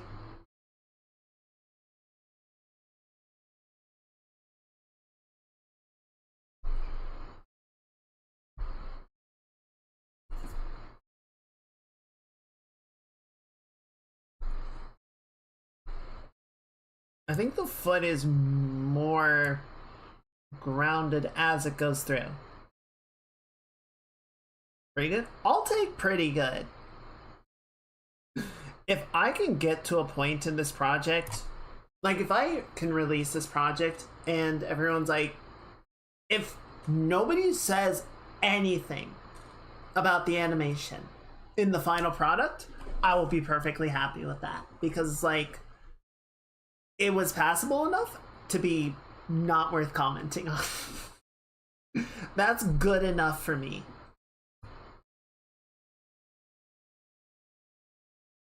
Sure, I would love to be, you know, farther along with it, but at the same time, it's like, okay, but I'm not that skilled or trained as an animator, so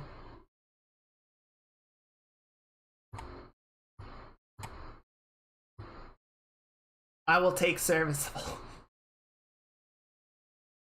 Okay, I think that works pretty well. Yeah, unfortunately, we only have one side right now. So we still need to set up the other side. But I feel like we want to get this looking pretty good so that we can sort of duplicate things over and it will work well, right? But I think that feels pretty good. And then let's go ahead, and at this point we can also, I think, bring the character down a little bit. Not that one. Not that one, please. Not that one, please. Thank you. We can just give her a little bit more sag, or a little bit more spring, right? Maybe take this. We're just gonna rotate it in a little bit more. How's that look? Just gives a little bit more bump.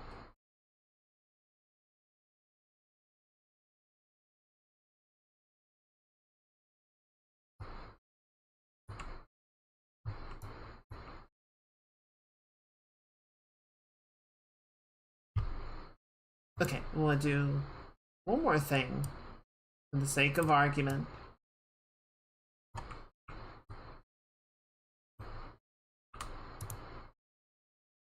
I'm gonna take the foot. We're gonna go to frame 12 or frame 13. And we're gonna move it inward. Center line, basically, or a little bit off center line.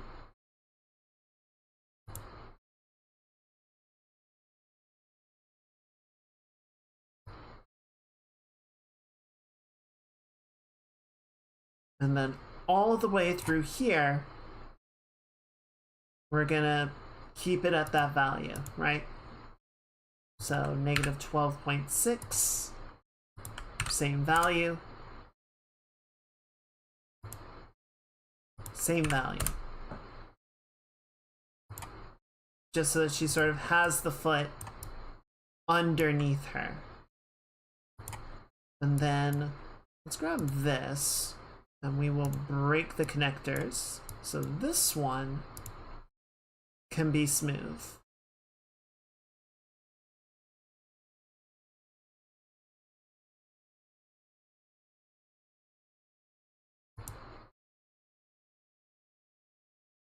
And just give her a little bit more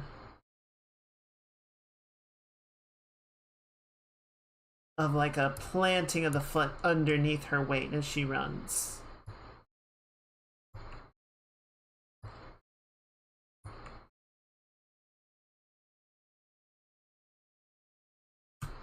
I think we'll just go out to this one because it's going a long way really quickly. And we'll just kind of smooth that out.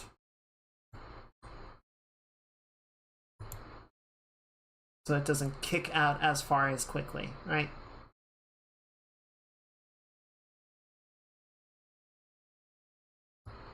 So the foot, as it's in the air, kind of has some room to maneuver around the other leg.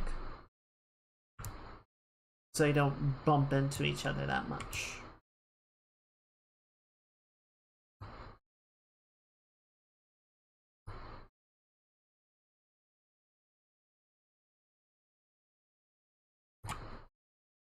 Okay, so the foot's looking better. Let's bring up our animation, right? We've got our little animatic that we can compare against. Let's see how we're feeling about it. That was the wrong window.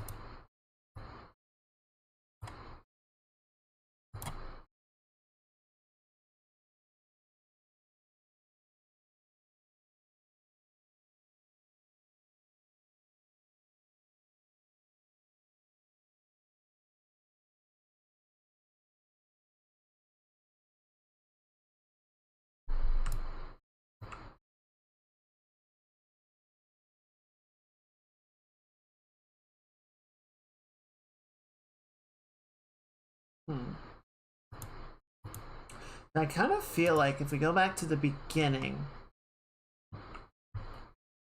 we look at the first frame on here, I guess it's about the same. Yeah, it is about the same. It just, I don't know, something feels different. Let's go to the next one.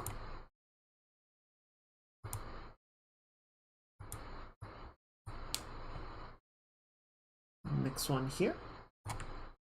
Okay.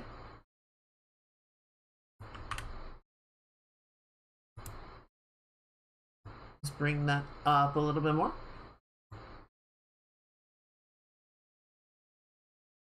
I think because we brought the red leg back a little bit, we need to bring this one back a little bit to balance it out.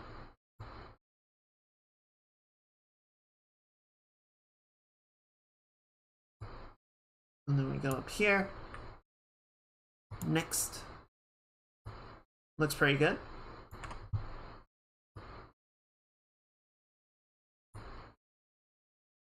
Next. Looks pretty good. Maybe bring this like up a little bit. Raise this leg up more. It's got a bit more of a sense of action. Maybe bring this one down a hair.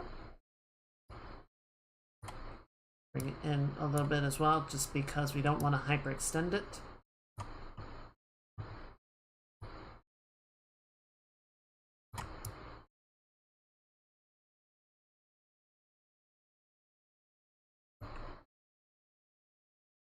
Okay, next. That looks pretty good. This is actually both sides of the run cycle.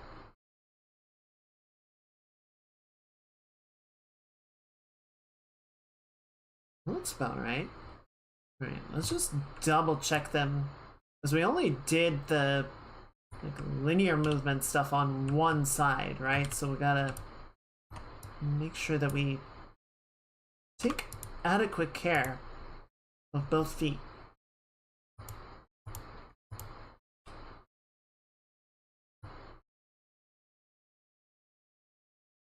Sort of in the same way with this one. Okay, I see why. So yeah, let's take this and we're gonna do sort of the same thing, right? Put this a little bit more directly underneath her center mass for the start. And then that value is going to carry all the way through here.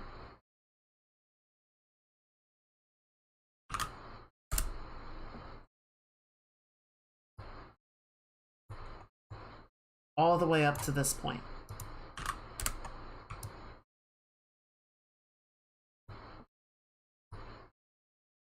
And then we need to go all the way to the end.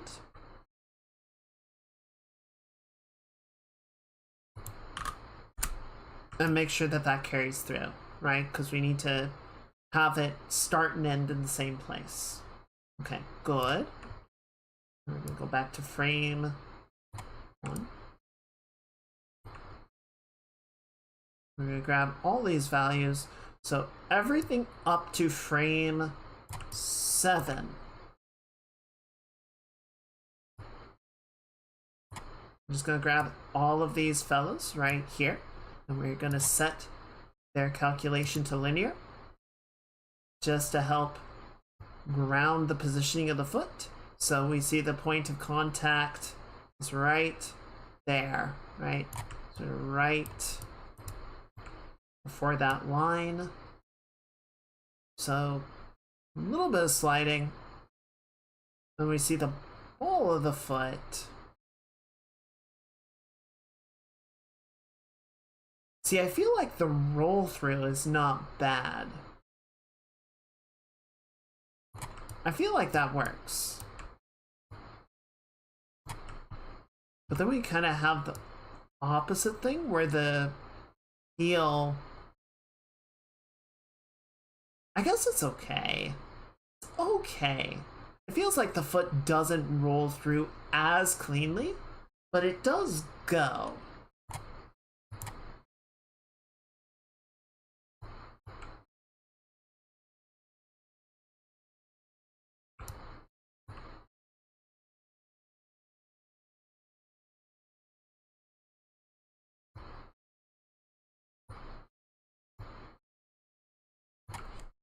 What do you think, Chad? How's it feeling to you?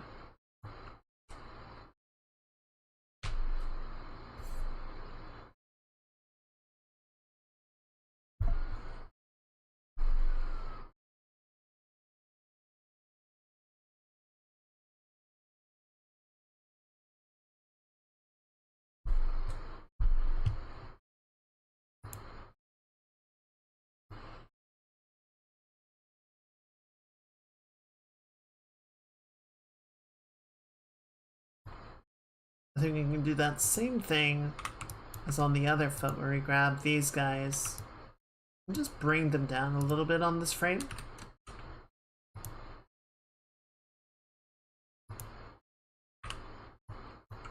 There's a little bit more bounce in her step.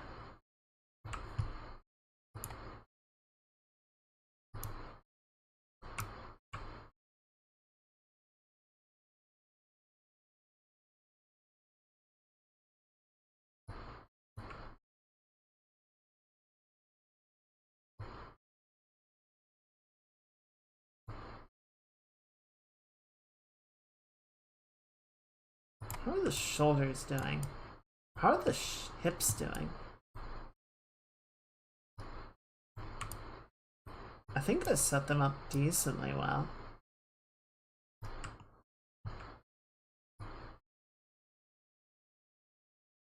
Yeah, the shoulders are kind of rotating pretty well, and then the hips, if we watch the movement here,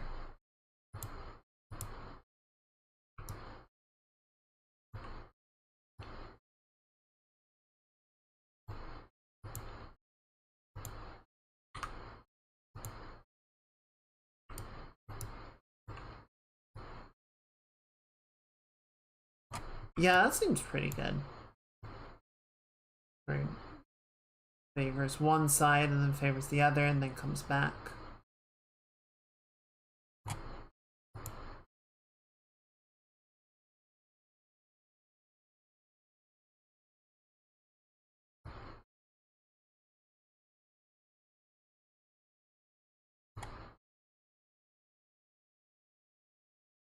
Okay, and then let's just try. So we're going to do the same thing as we did on the walk cycle. We're going to copy this. So for good measure, we're going to grab everything, right? We're going to grab all of our frame 0 keys. And we're going to take them down to the end. We're going to paste them all in place. Just to make sure that they start and end on the same spot. And then we're going to take the whole thing. And we're going to paste it in place so that we get that nice follow through, right? And then we're going to go back to the beginning to -24, right? -23. We're going to paste everything in place again.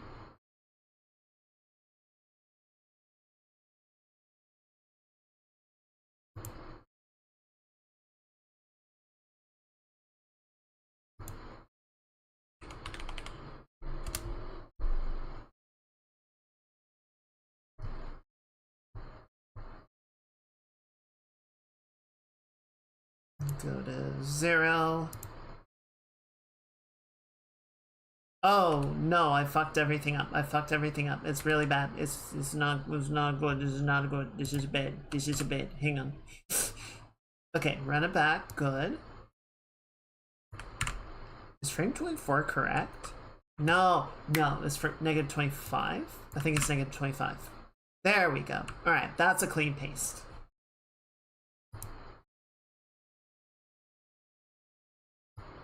So yeah, now you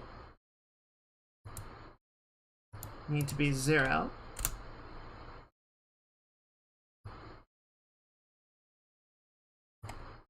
You're going to be 400. And then if we skip down to the end, you will be 800. And then -25, you will be -400. So now we have a long sequence that she is running through. And we're just going to go ahead and set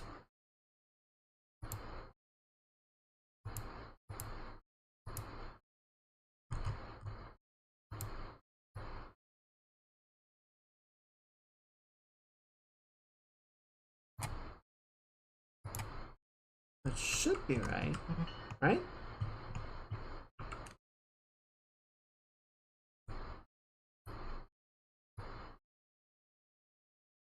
Yeah, that looks right.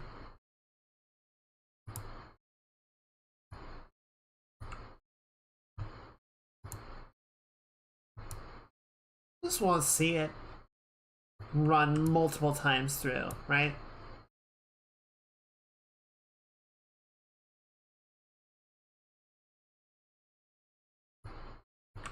See how it loops.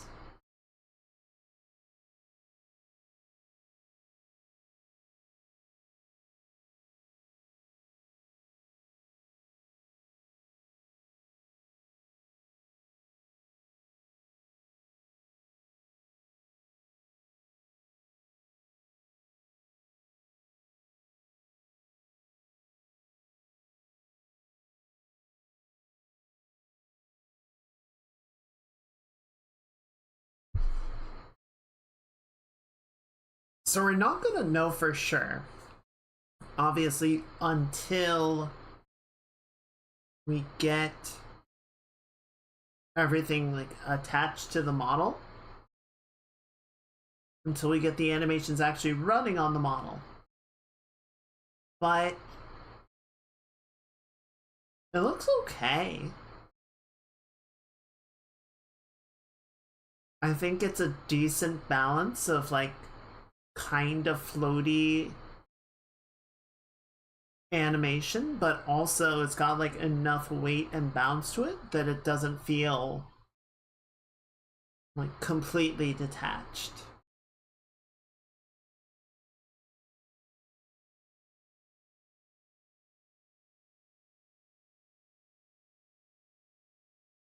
Or maybe I've just been watching too much Uma Musume. That's possible too.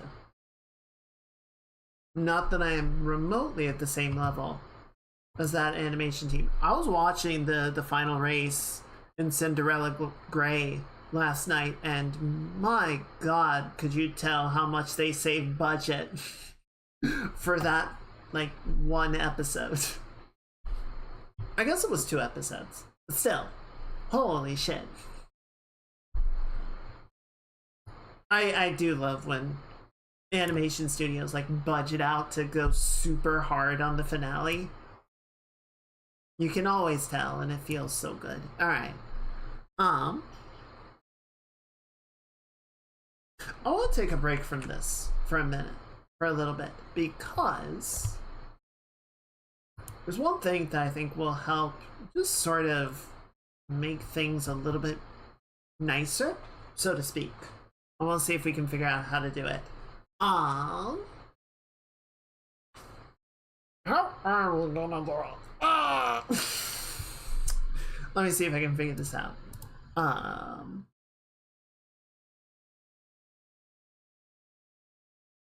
What are our options here? There's a couple of ways that we might go about this. But the short answer is we have these. These are, I mean, in the Unreal rig by default, because Unreal just assumes that everyone's going to be making a first-person shooter because they're making an engine for Western game developers. These are the gun positioners, right? So you would take this here bone and you would position it, you know, in the hand. I guess it technically is in the hand. It's like at the base of the hand, which is not completely correct, but close enough. Don't worry about it. And then you would take your gun prop or whatever and attach it to that so that it stays with the hand, and then you have one in either hand. So what we want to do for our own purposes is attach the vines to these instead of their current position, which if we start the game up again, is just sort of floating at the feet. Right? We want to do something that's going to be more thematic to our character. So I want to figure out, we'll take a little bit of time. I know it's a bit of a deviation, but I feel like it's a good moment to decompress from that, right?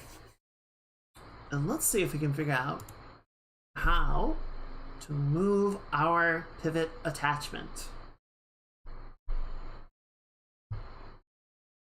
So what I'm gonna do first, before we go looking stuff up online, is we have our cable. It is visible.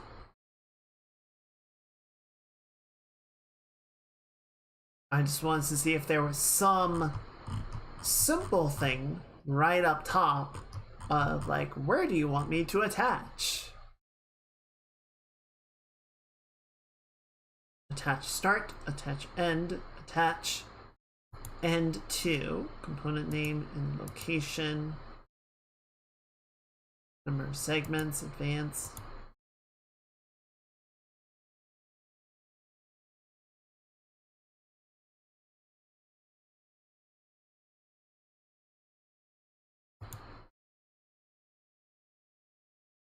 Yeah, see, the cable object itself is just kind of sitting ambiguously. So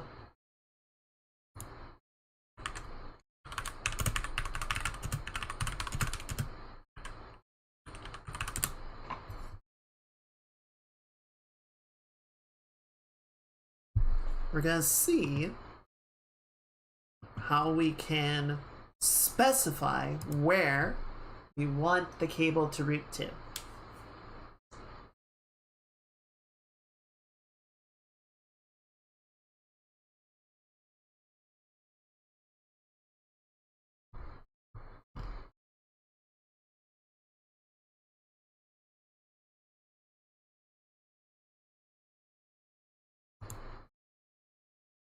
Right, let's see if this video gives us anything to work with.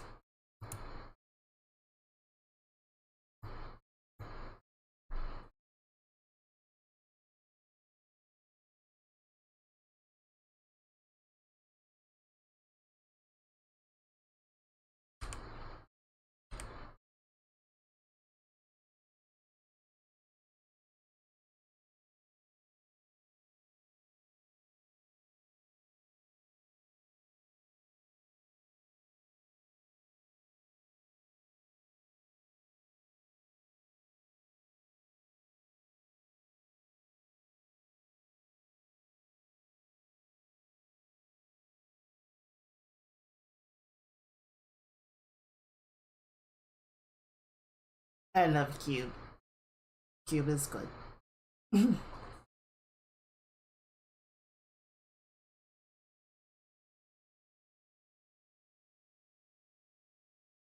Okay, hang on. What was that? BP cable attachment component. Also static mesh.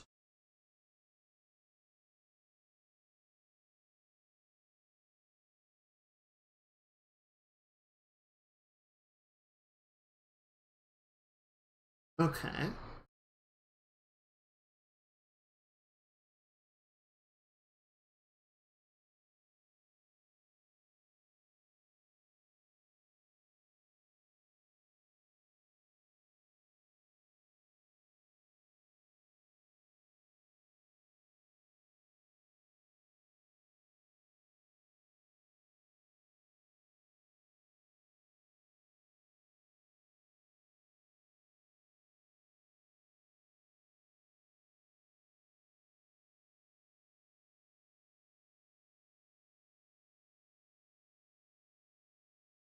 Oh my goodness.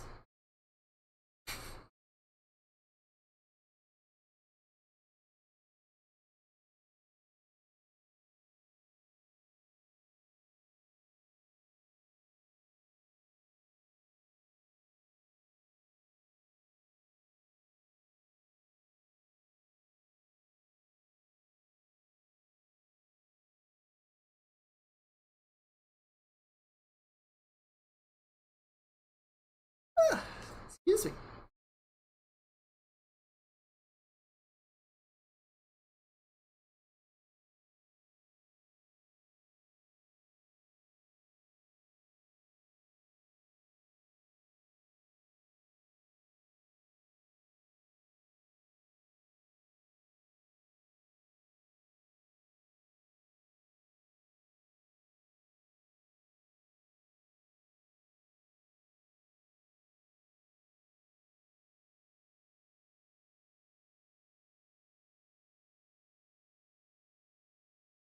Okay. So I think it's just explaining how the cable gets made right now. Or like how it establishes a connection between the player and the target.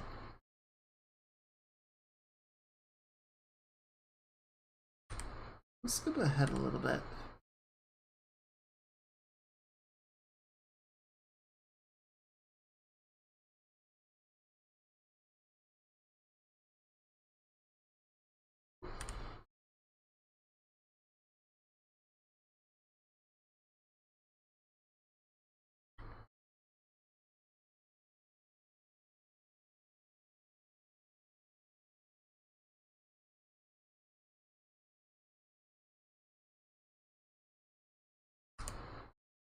got a few checks to make sure that we have the right sequence of events. We're not overlapping. We're not doing something.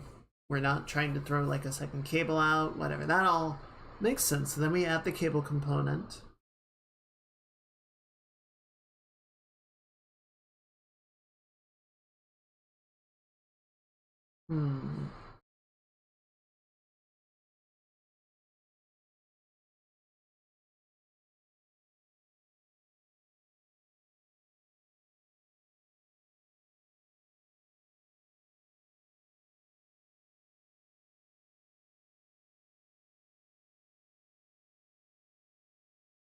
Okay.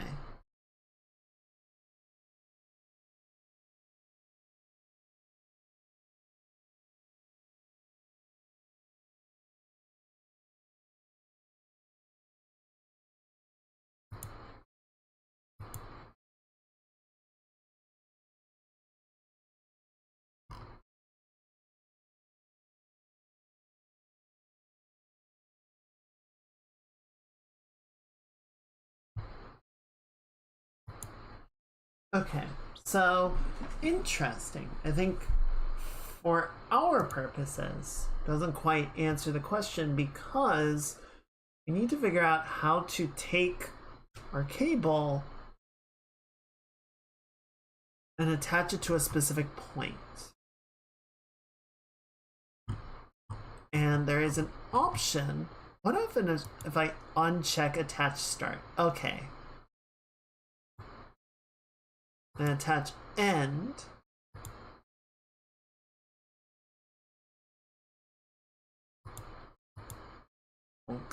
And then it just falls forever. Goodbye. So attach start looks like that. What happens if I hit play while it's doing that?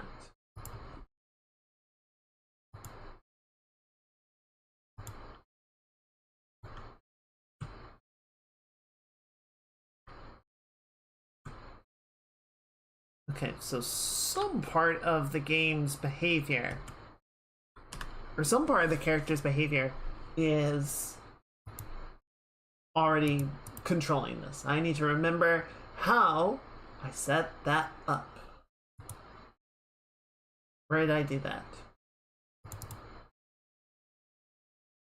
Okay, so let's simulate physics and pause time by handles. So we have reference to the cable right there. Set world location and okay, so yeah, that sets the cable.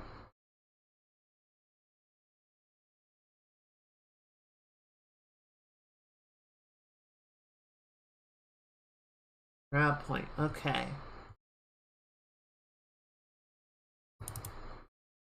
Then we get the cable, rope location locks to the hook. So the start point is the part that is moving.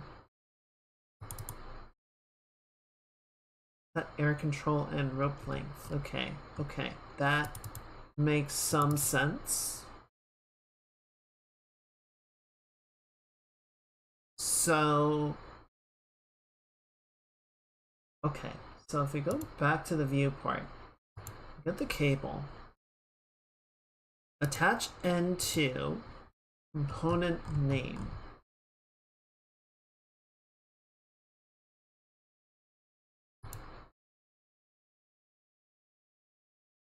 Get the skeletal mesh.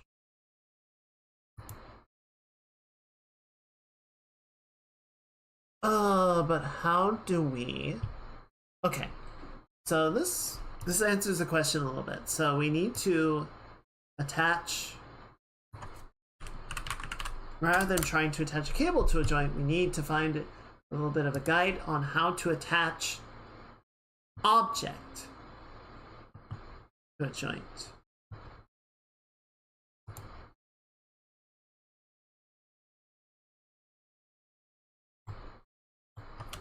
Shut up.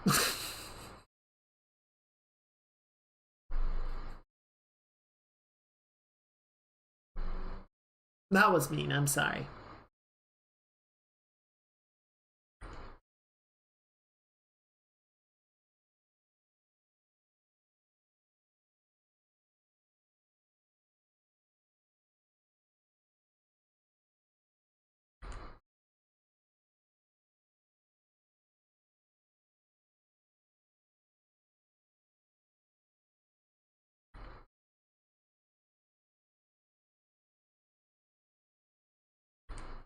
Okay, this did not help.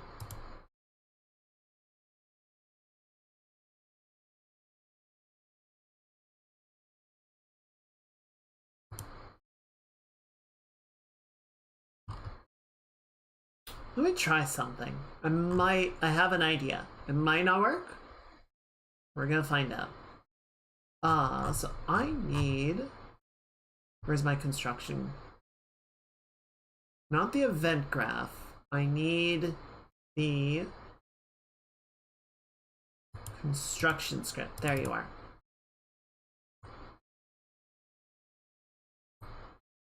Okay, so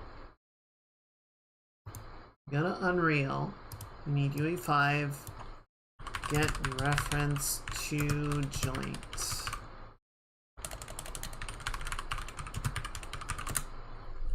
Reference to a bone in blueprints.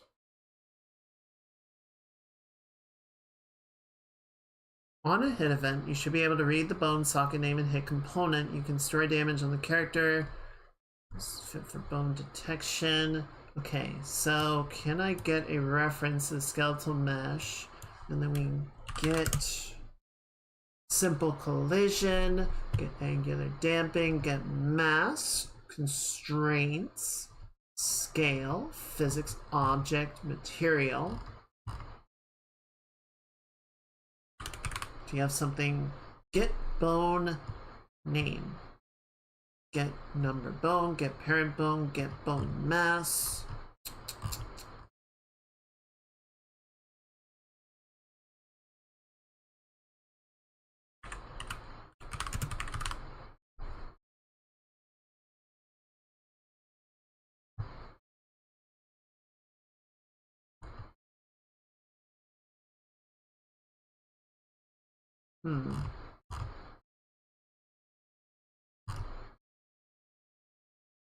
Not a headshot.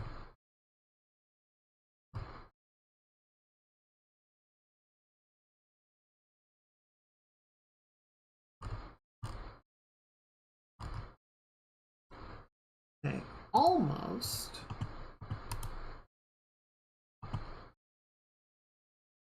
Skeleton. How to create reference to skeletal mesh.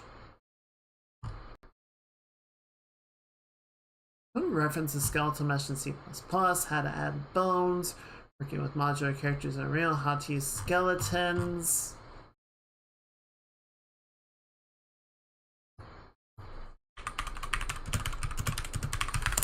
All right, fine. How do we do the stupid thing that you think that we want to do?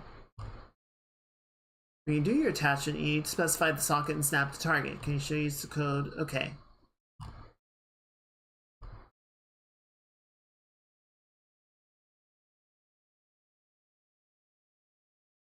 Attach actor to component.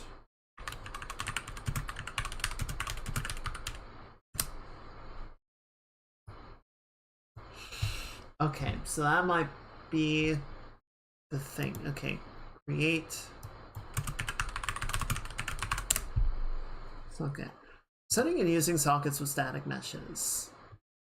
We already have static meshes, creating the first socket. Okay, so we're gonna go back to our character. Do I have a socket on here? I don't think I do. I don't think I've made one yet.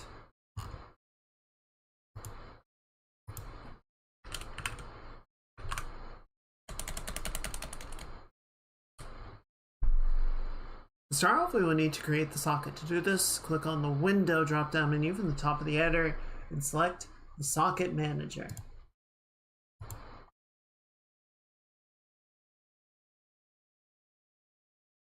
Hello? I don't see you.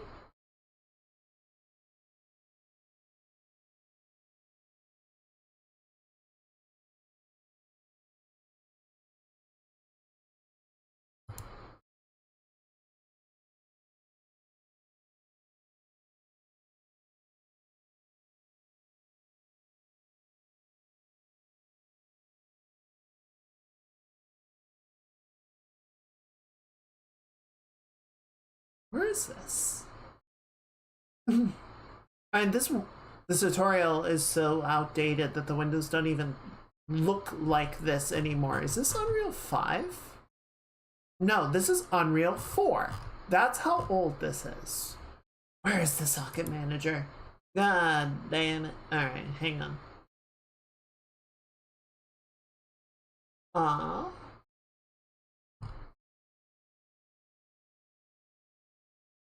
Gotta be something.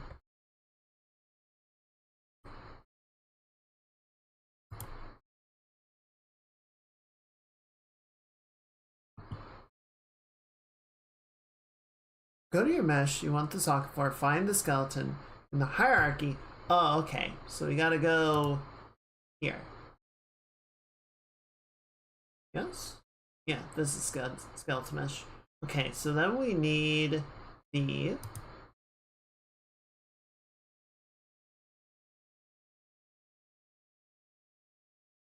Where's the socket manager? I think it's in here. Or no, maybe it's in this one.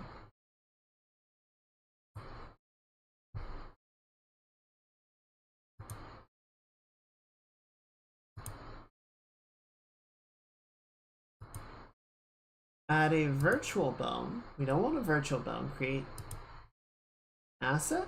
No.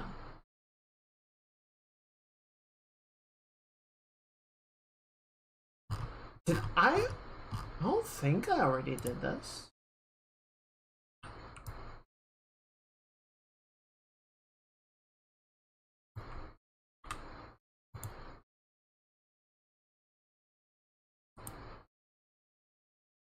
Oh, okay, so we can just right click it and add a socket. See, I feel like I would want the socket to be here, just because that's closer to the point that it would actually pass through the hand, right? Like, this is at the base of the wrist. Nothing's gonna sit there. So... yeah, like we would either do it at the metacarpal or at the middle joint. I mean, it would also make sense, I guess. Yeah, like we can't move it here per se, but what we could also do would be to add the socket to this guy, and then we could position that the way that we want. That's honestly what we should do. Okay, fine, you're right. So we're gonna add a socket, and then we're gonna go down here to the other one.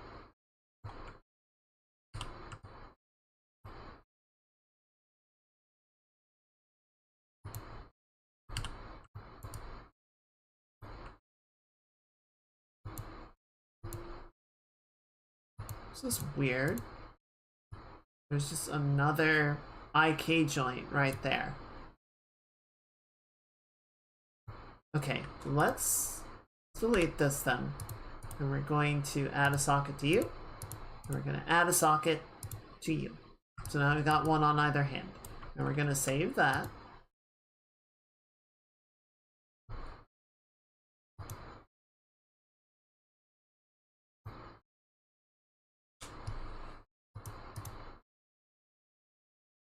And then I think we're going to go back here.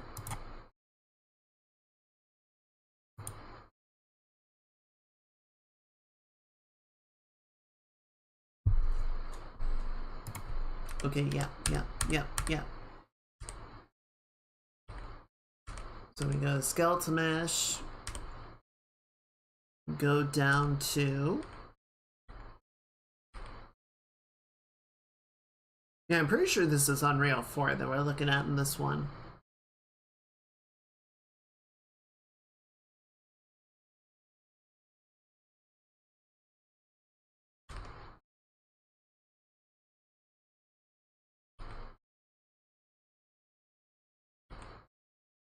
Then you add a socket, right?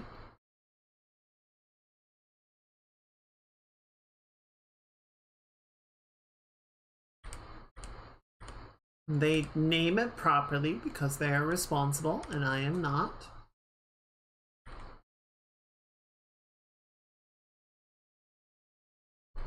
Actually, so they're saying we can move the socket, so let's go ahead and position it a little bit. Well, we'll leave it where it is. If it isn't working, then we can reposition it.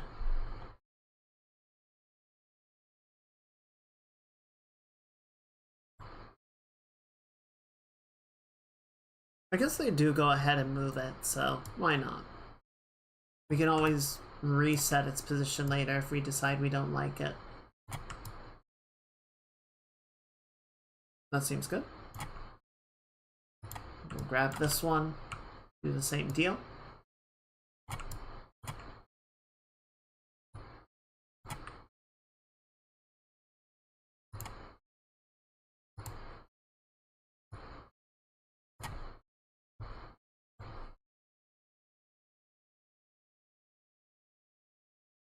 Then we can we can just add a preview asset to see how the socket's going to behave.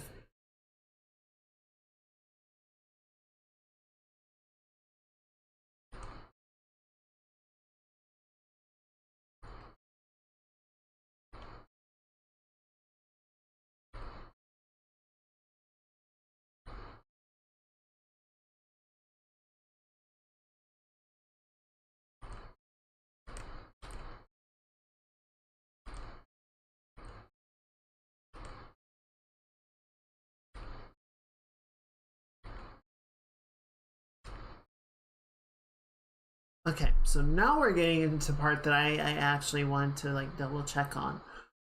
The skeletal mesh. Fencing weapon.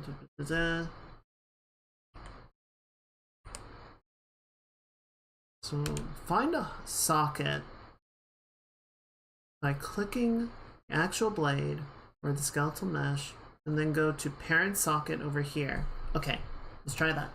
Let's try that. We're gonna save this one more time, make sure everything is in the right position. Then we're gonna go back over here. We'll go to the viewport and I want to take the cable. There we go, parent socket.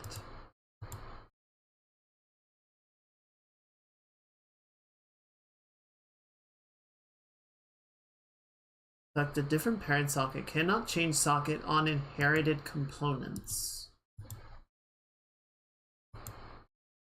What do you mean?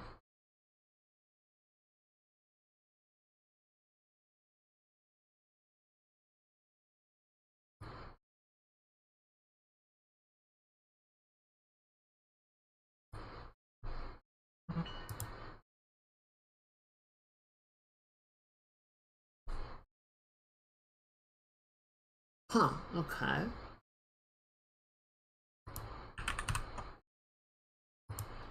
If I attach another cable, can I...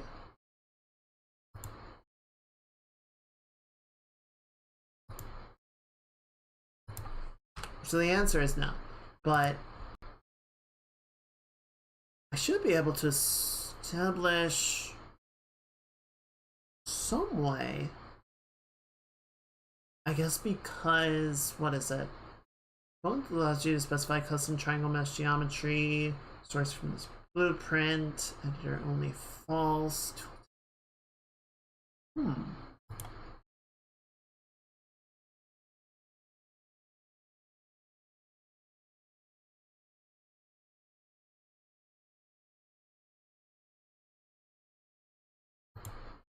Okay. Attach N2. I wonder if it will work to do that. So we copy that.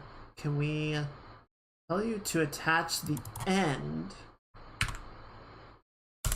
to that? And then attach the start and the end. What does that do? It didn't change anything. So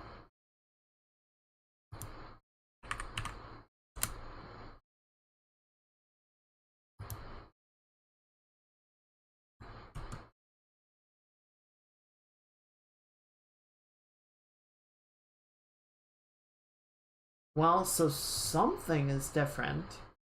If I pause and eject, so the cable is now hanging there,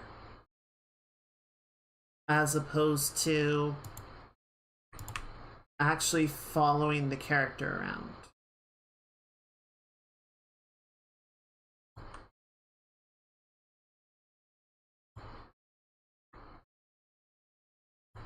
So that didn't work.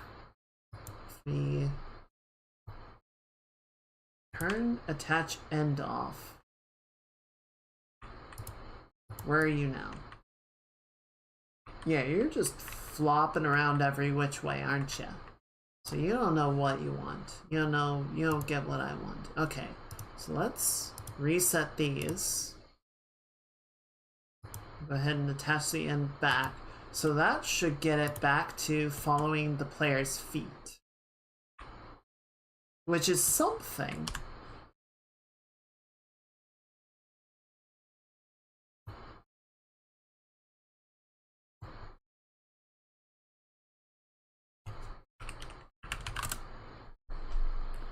How do I attach cables to a socket? I have the exact same problem. Someone please help. You want to attach the cable to the socket in Blueprints instead of in the component detail panel. Simply get the cable component, drag out and use the attach to component node. Use the character mesh as the parent, and the right-hand socket name as the name. Alright. So let's go back to the construction script. Attach actor to component. So then we need the cable.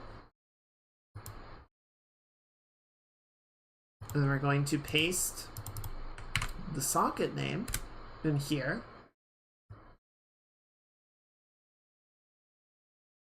And we're going to... Oh no, okay, don't attach actor to component. We're going to drag out of here, and we're going to look to attach end to component. And we're going to paste the socket name in there. And then we're going to do that. We're going to compile. Make sure that everything is good.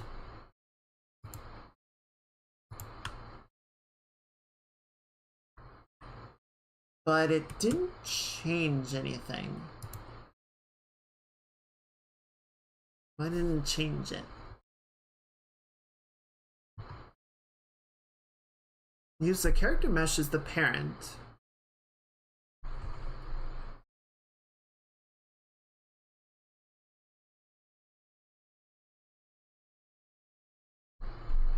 And the right-hand socket as the name.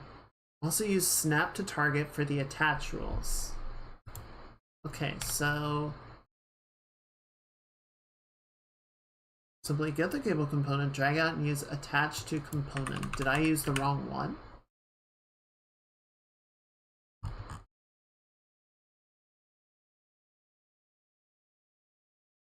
Set attach N2.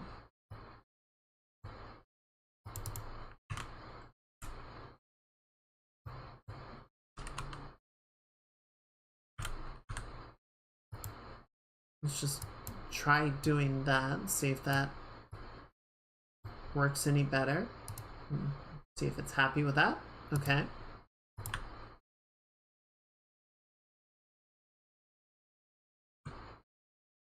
No, it's still not happy. Okay, I'm gonna keep an... How do I set the end location of a cable to a socket or actor?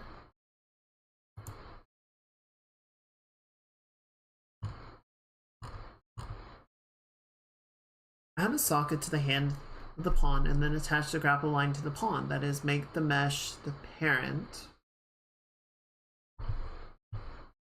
Okay. That might be part of the problem, is that I don't have it set as the parent, so we can set that maybe?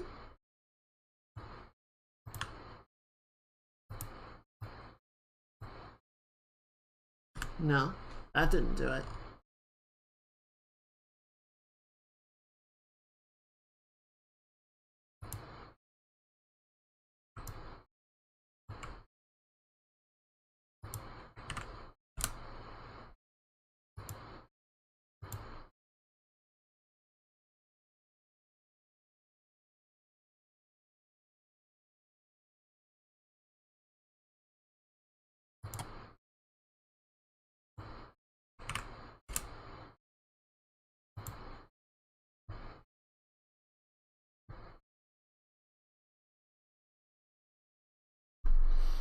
I end up with the cable still being at the center of the body, it just extending to the wrist.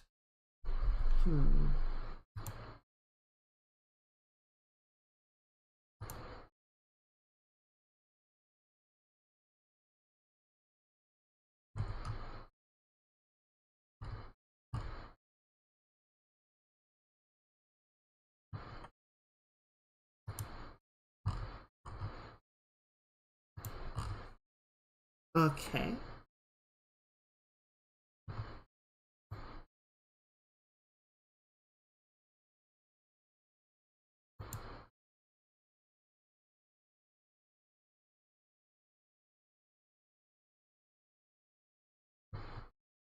See if this helps us.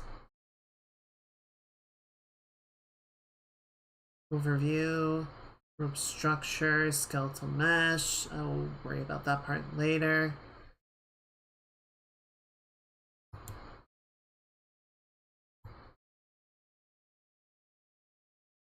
Okay, so this person, excuse me, like makes their own cable entirely by hand, which we will need to do at some point.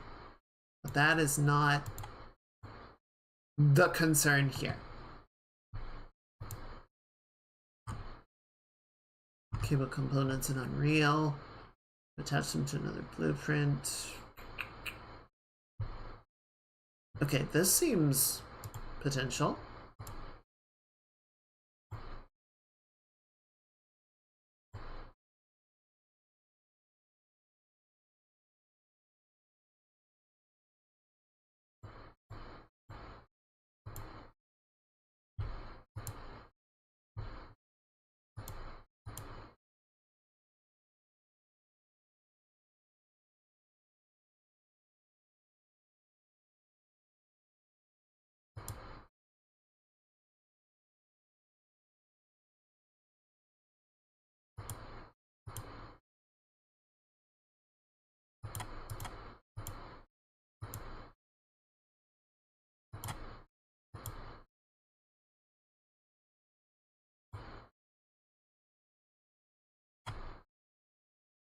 Okay, but how do I move it? Thank you for explaining how the cable works. That's kind of you. I need to know how to move it now.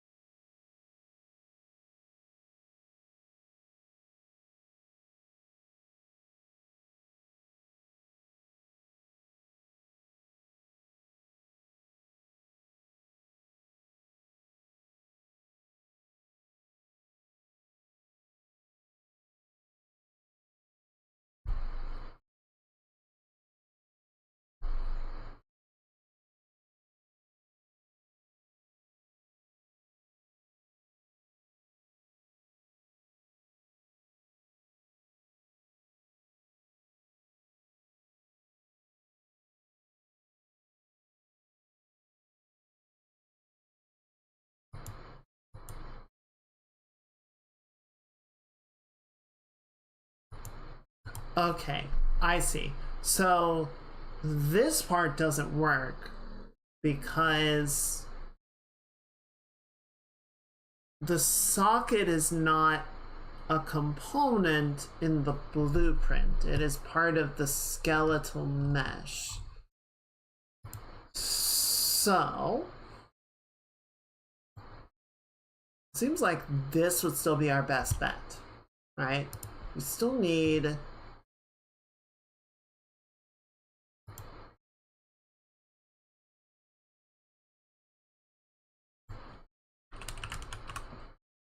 get all socket names.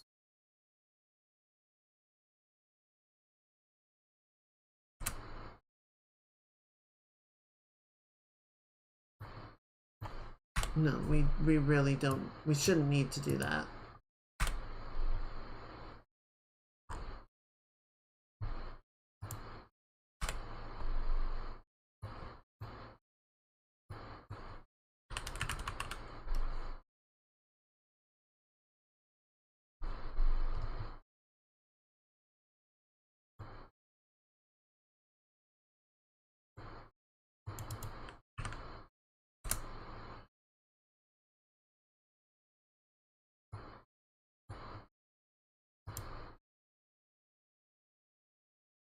Honestly, I'm surprised that didn't throw some kind of error. I feel like it should have. Okay, so now we're back to this dangling.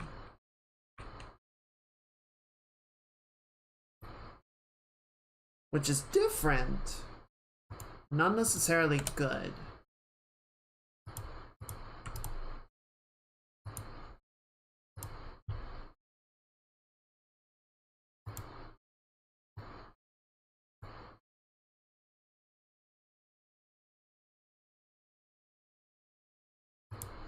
Hmm.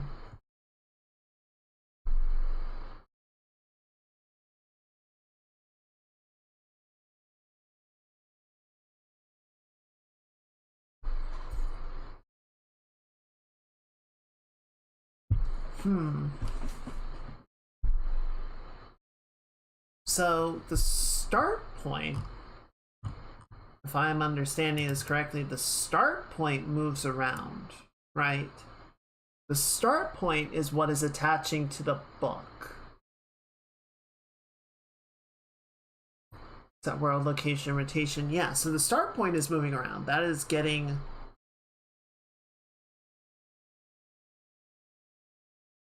hand our socket. Wait, do we? We don't have one already. Oh my god. Okay. There you go. Where did you go? Did I? I think I did already make a socket at some point.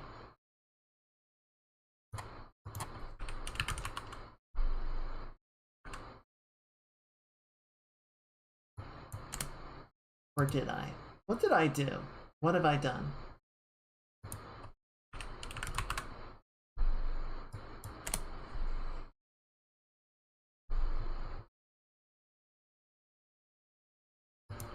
We're getting back into a section of the project that I do not remember clearly.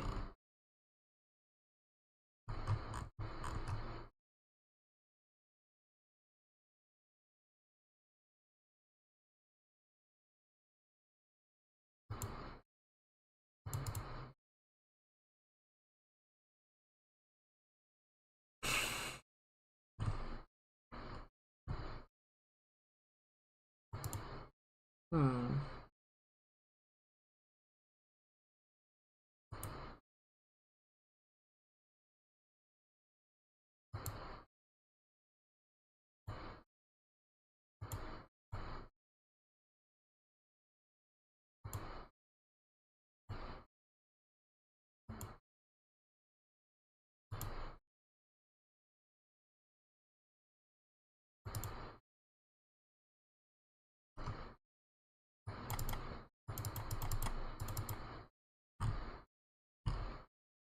Okay. Where would I have set this up is the question. No, so that's not it. Not going to be in the animation blueprint.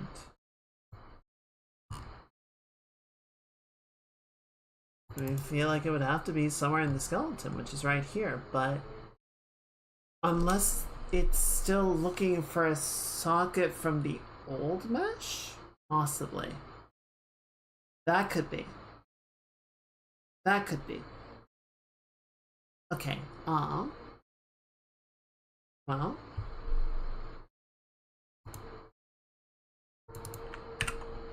Let's try updating this and see what it does. Maybe, like, it's definitely not gonna be resolved, but we can. I'm curious what happens.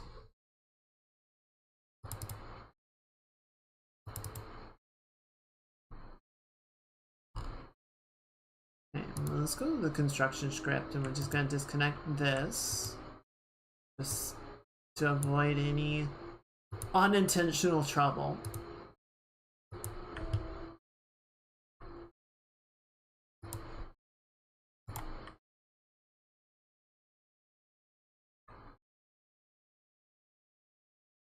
Okay. That's not working. Oh, because the end isn't attached still, so it's just dangling around like a big fuckhead.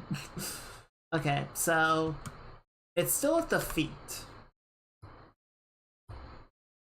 I'm gonna reattach that construction node and see if that changes anything. No. No, it does not.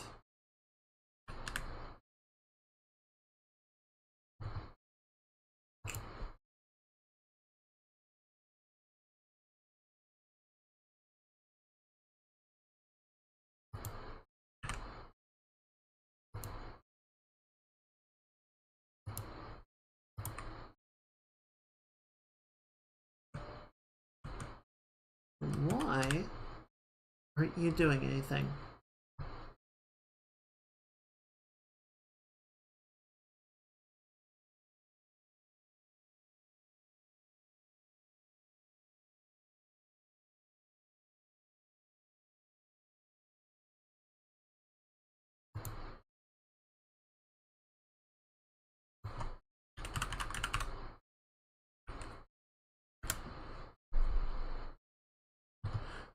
Add and attach objects to your character using sockets.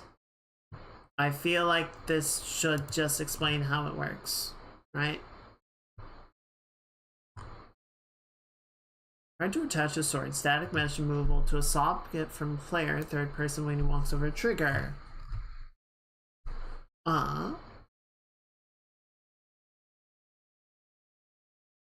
Get player character, target mesh, attach actor to component.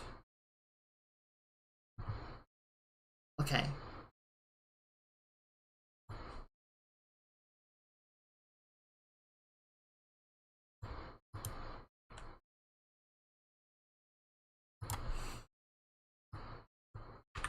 Attach end to component.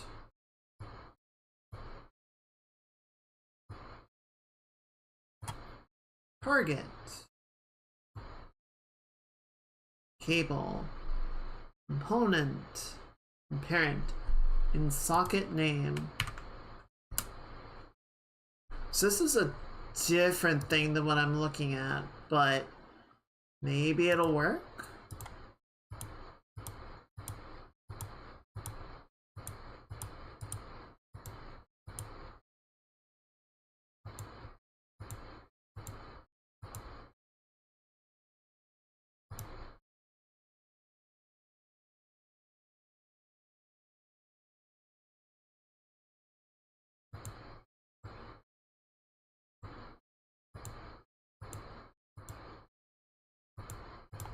Okay, yeah, so that's just explaining the other thing that we already looked at and it didn't help us. See, this would just be so much easier if we could just use this attach into socket name and it fucking worked, but you know, we can't have nice things.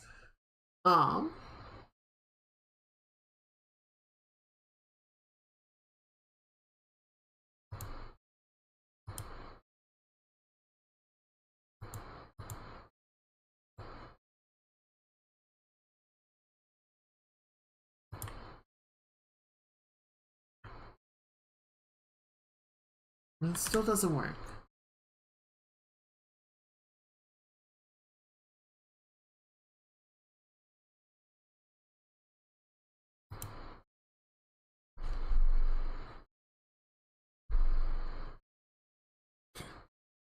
Could you just, like, come over here for me? I just want to see what you do.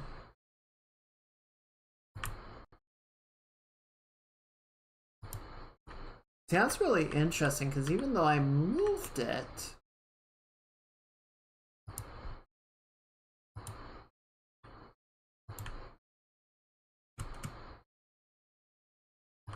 You can see it repositioned it to the world 0. Okay. What happens if I reset end location?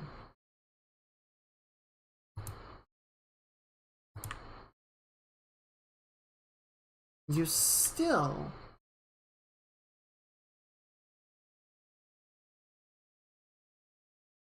position it there. Why is that? It seems to me something has to be overriding it.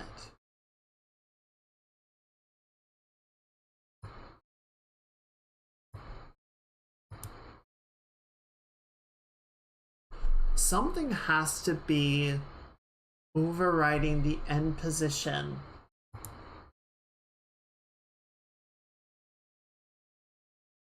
Get the cable length, set the gravity scale, set the length, cable distance, rope length, get the cable, set the actor location for self, get the world location for the cable. Oh, wait, set the book socket location. Yeah, okay, so that's setting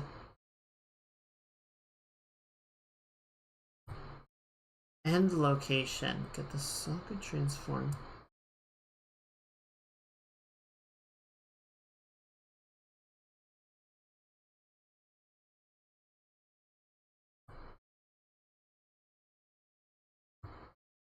Possibly?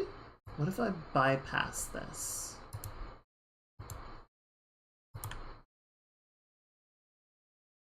There we go. Okay, so slight improvement in that it's not resetting to the floor all the time anymore. So that is better.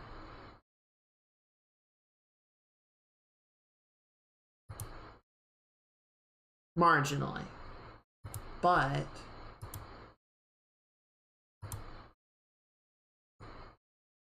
book socket location. So where is this getting referenced?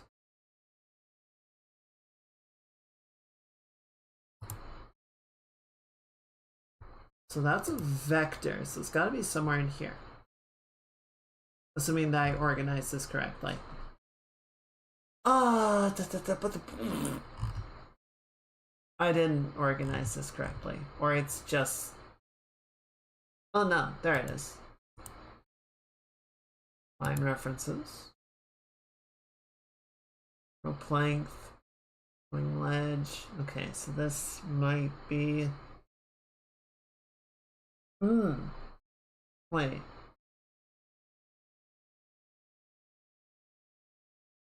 Oh. Oh.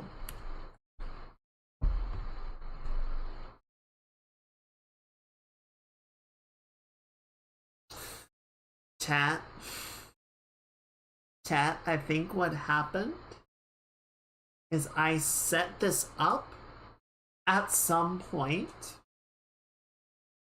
with the expectation that I would fill this in later. And I never did. So here's the problem. Here's the problem that I believe is happening. So here are all of the references for this variable. Here is every time that the variable is getting solved. I'm standing in front of it, so you can't see what I'm talking about. You can see it right next to the chat window. So in the fall swing function, there is get book socket location. In the rope length function, there is get book socket location. And in the player swing ledge movement function, there is get book socket location. Problem with this is that at no point is that location being set, and its default position is 0, 0, 0, which is located between the feet.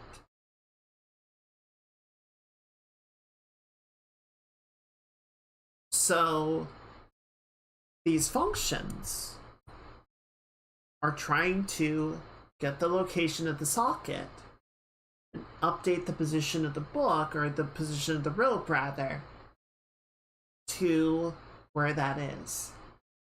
But I never gave it that information, so it's never able to update it. So it just stays at 0.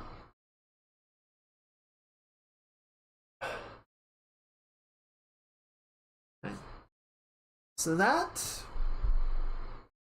makes some sense. That makes some sense. So let's go ahead and reattach this.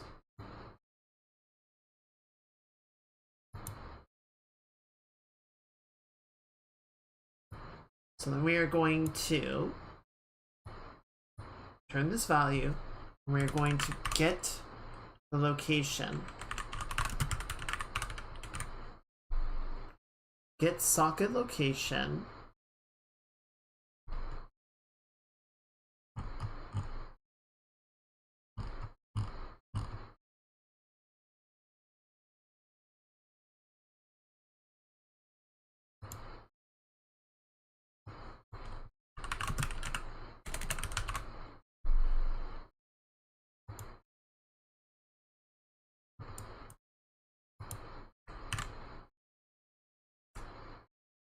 And then we are going to set the book socket location. So we're going to do this in the construction script. Now, I don't think this is going to work correctly, because what this is going to do, if it works at all,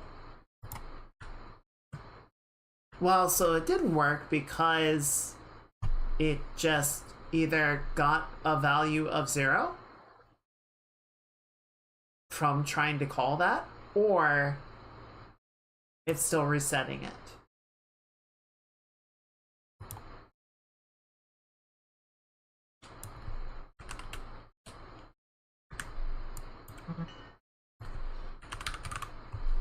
So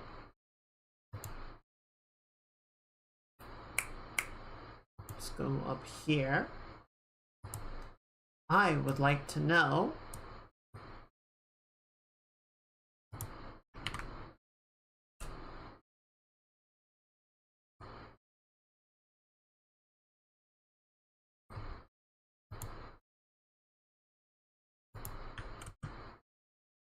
yeah, this is not working the way that it is supposed to. Okay, so set the end location, get book socket location.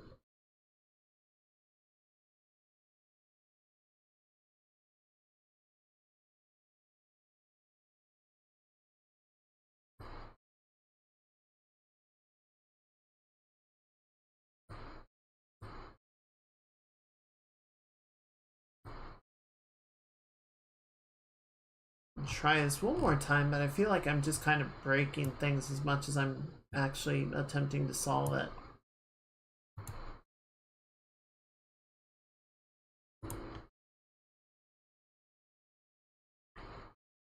Okay, well that's a start. But I'm pretty sure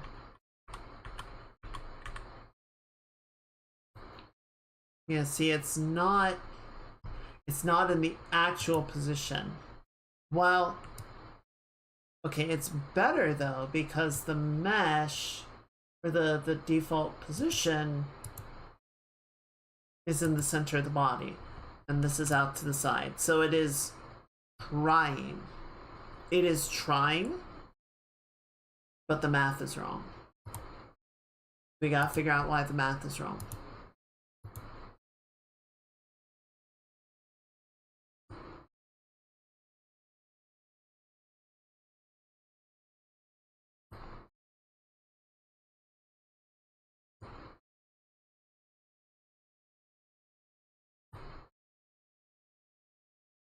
Okay, so set the end location, transform space, component maybe? See if that's any better. Nope, that's much, much worse. But it is different, so changing this did something. I'm not going to say it made it better, but it did something. Changing it to world made it even worse. Parent bone space, that's the last one. Okay, so parent bone space puts it back in the center of the body. So that's no good. So RTS actor is the most accurate.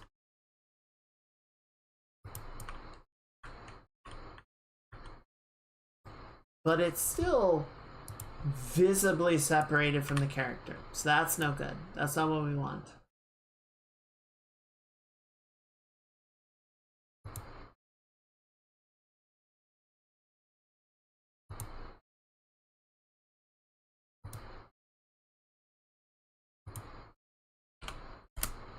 Could it be...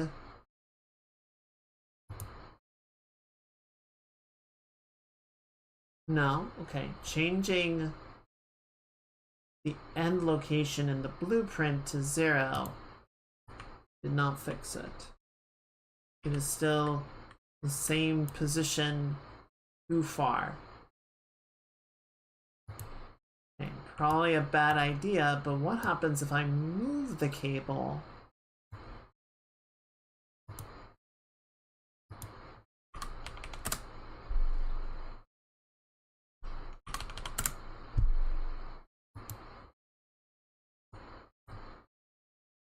That didn't change anything. Okay, so that's not the problem. Segments, solver iteration, start, stretch, end. Go to the construction script. Let's try detaching all this stuff because it doesn't seem to be helping that much. Yeah, it is still busted as fuck. Okay, so why is it busted as fuck? Go ahead and reset that. Just try and remove as many variables as possible. So that's no.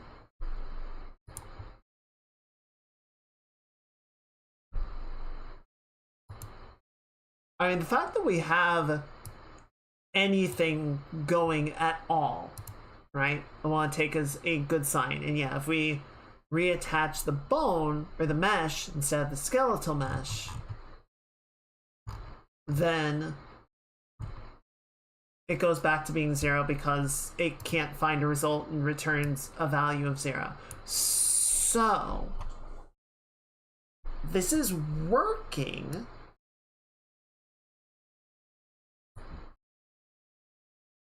But there's two problems with it.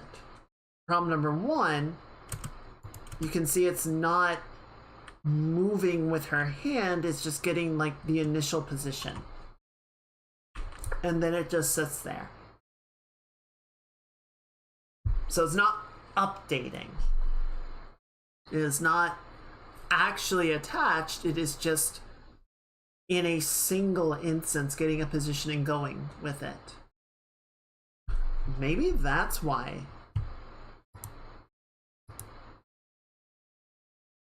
Maybe something in the initial setup, like, makes sense to put it there. Doesn't really make sense, but something in its weird logic says, yeah, it's over there. Maybe. I don't know.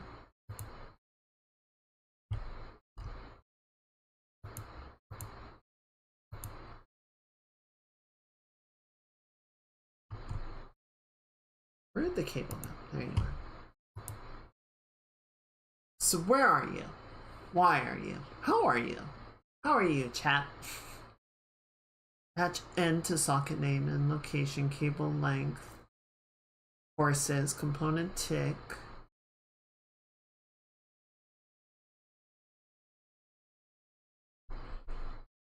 This would be so much easier if it just let me socket it right here.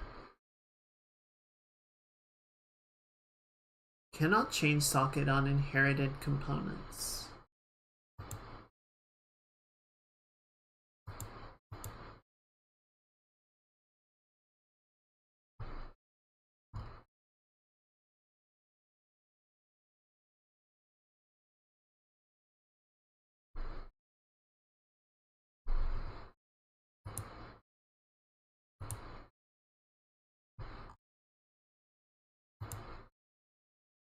There's that.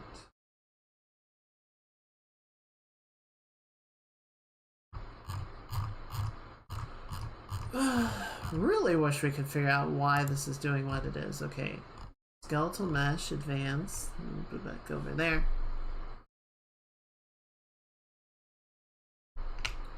Update joints from animation. Allow animation curves. No skeleton update. For poly collision. Multiplier. Disable morph targets. Include component locations. Okay, so I don't think we need anything in there.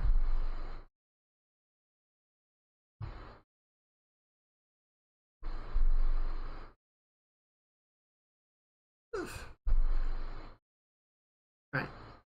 Let's go to the event graph then.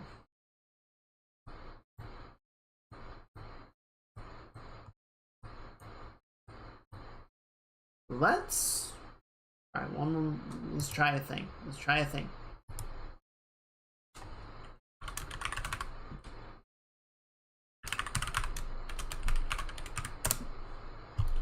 Okay, so we're gonna update the cable position. We need to get the cable. Attach into component. And we're going to get the skeletal mesh. And we're going to get the socket.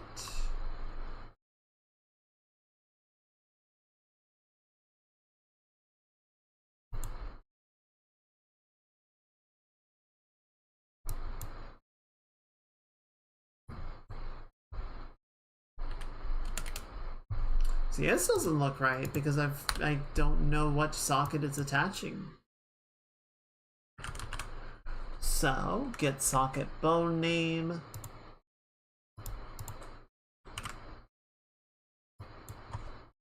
Get location.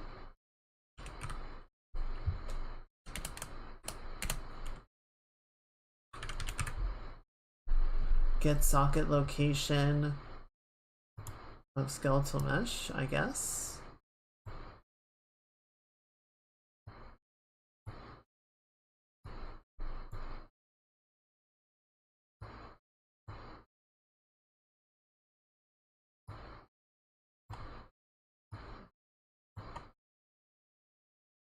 Let's try that and see if it does something. I feel like probably not, but it doesn't hurt to try. So then we just need to attach this to our event tick train. So it's basically just constantly updating the position of the end socket.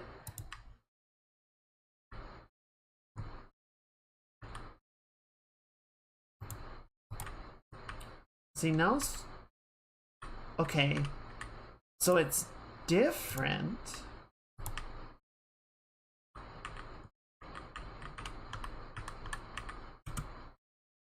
But see, it's not moving out with the hand at all. So it's not really updating the way that we want to see it update. Okay. I feel like this should be simpler.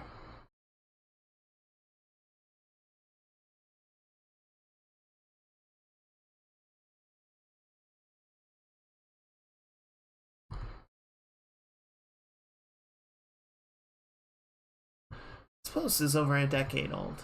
I don't know if half the stuff that they're talking about is even relevant anymore.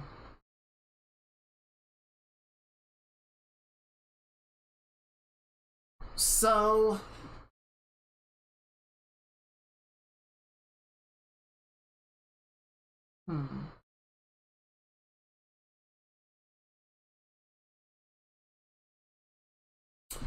this might be really jank, but if it works, it works.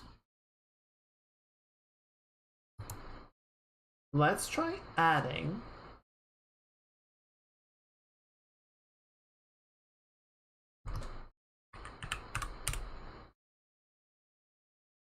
okay, so we're not going to add an actor. Let's make it a sphere. We're going to call it cable root. And we are going to attach this. What do you mean I can't attach it to a socket?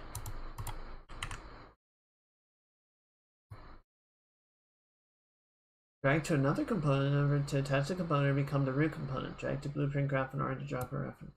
Okay. So can I just where can I put you that you won't be considered inherited anymore?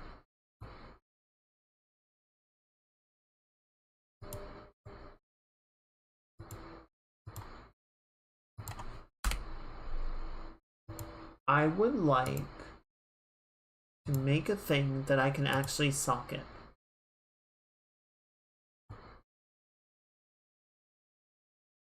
Select a different parent socket. Cannot change socket on inherited components.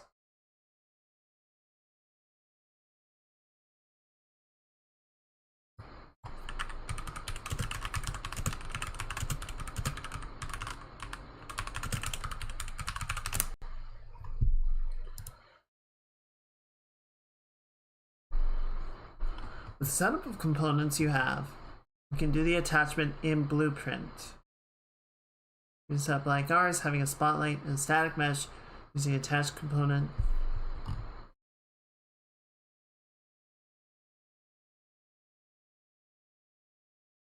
Cannot change socket.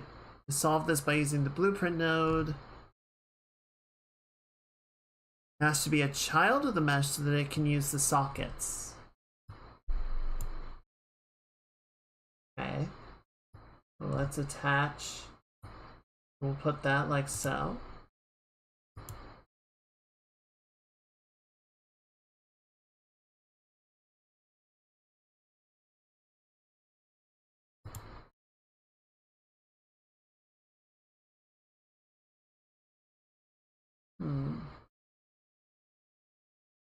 Physics, mesh painting, but I did parent it. Well, did I parent it or did I attach it? Those could be two different things.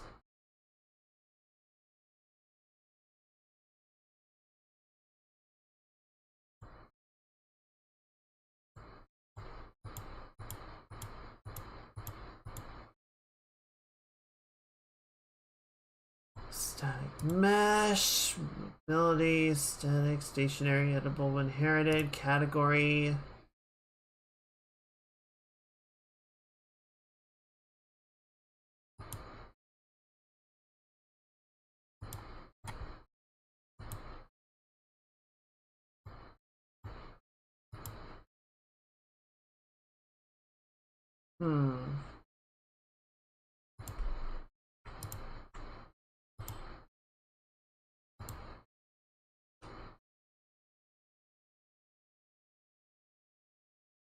Alright, Mage.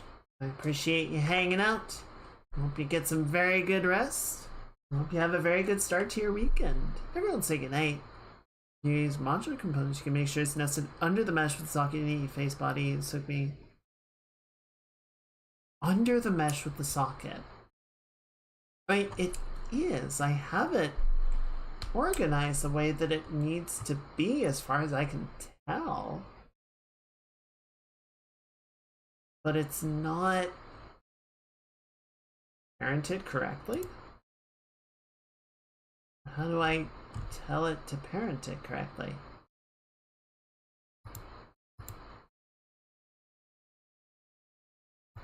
We have the skeletal mesh. We have the cable.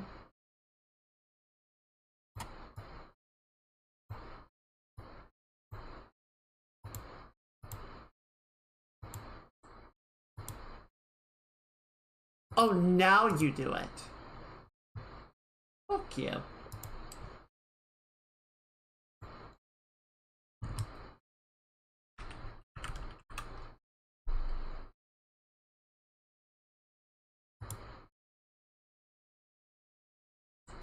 Okay, delete that for now.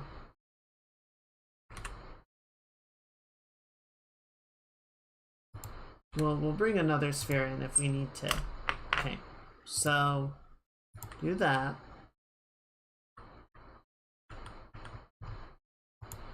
But it doesn't seem to be... Where is it? Is it? Not really. I think the big thing is it's not updating the position. It's still not updating the position, but that could be my fault. That could be because I'm trying to do things to get it to move.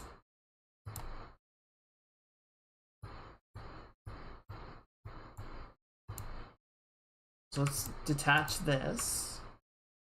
And then we're gonna go to rope length. And let's bypass this.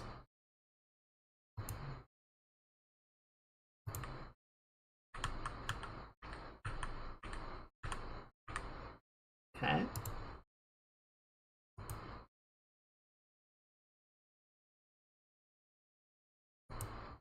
Then we need to find references to the cable.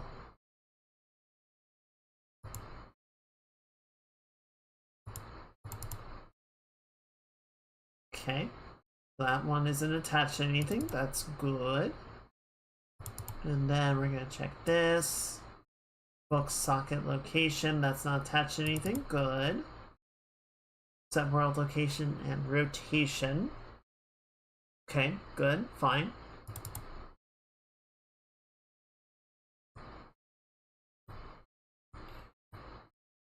Bypass this one.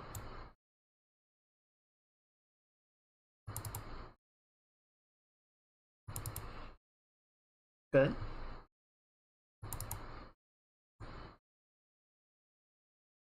Book socket location, target, book socket location, okay.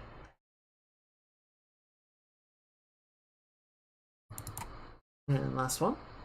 Okay, so let's compile that and see if that behaves any better. No. Well, god damn it. Could you actually show me a thing really quickly? Show me the bones. I want to see the bones. Oh.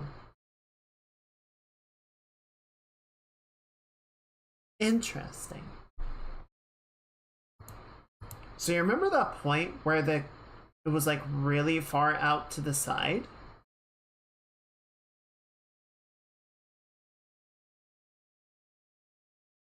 I wonder if it's because that is not moving. Or it wasn't moving with the hand. That might have been stationary.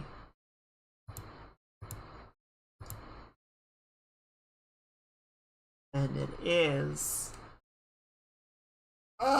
Because these are parented to that gun joint,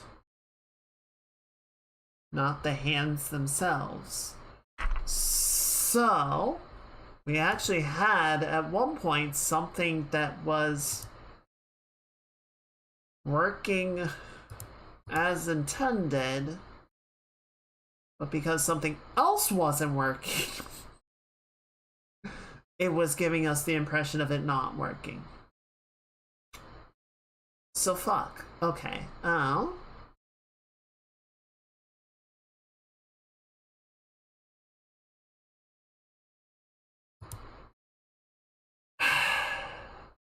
Now I wish I knew which part that was so that I could plug it the fuck back in. Maybe it was this? Yep. So now see if we pause and eject. Well, look at that. It's right where it needs to be. The problem is the joint is not updating.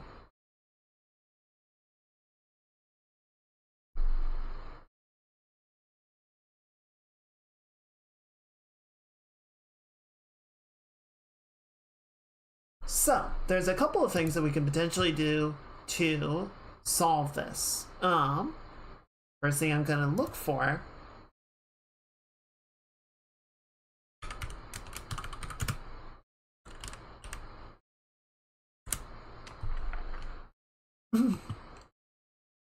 is what would probably be the simplest and most helpful is to get this joint to actually behave the way that it is supposed to. If we can do that, I think that would be best.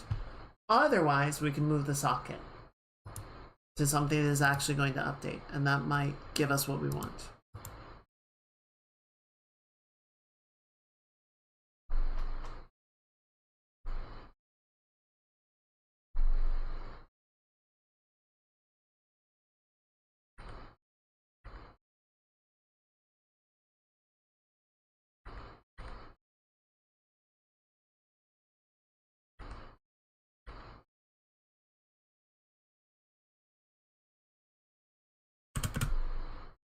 Come on, video, you can do it.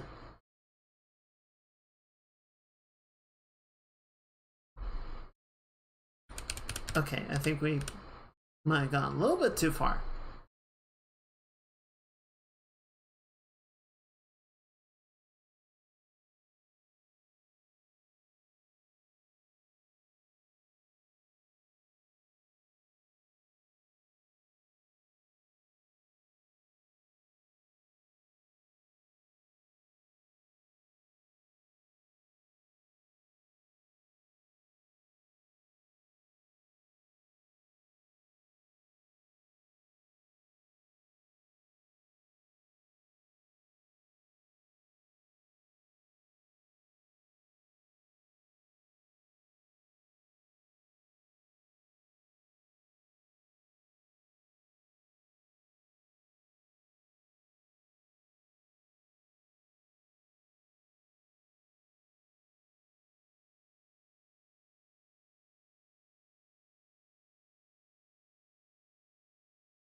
Okay, let's get a little bit ahead of what we need.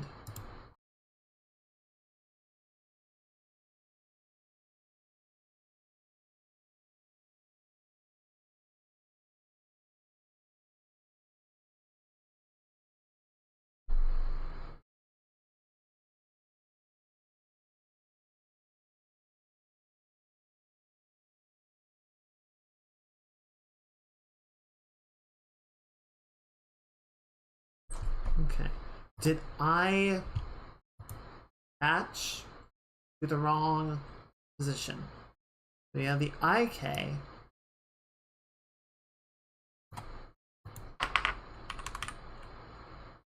No, there's no weapon.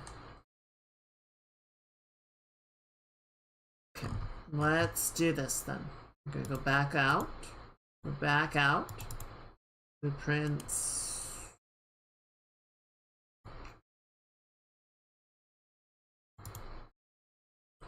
No, we don't need the mantle system. Characters. Rigs.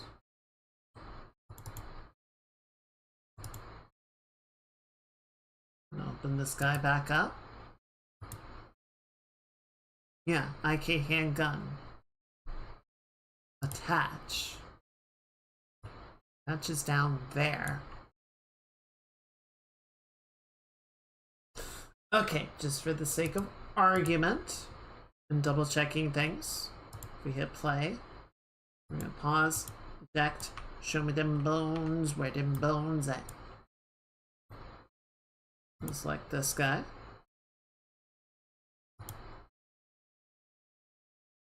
I wish I could see your skeleton in greater detail. I could understand if the attached bone is actually moving around. I don't think it is.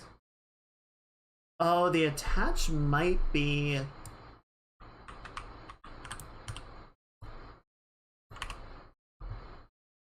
Stop. Bring you back up. Yeah, so that's just another bone. Reset the position on that. Okay.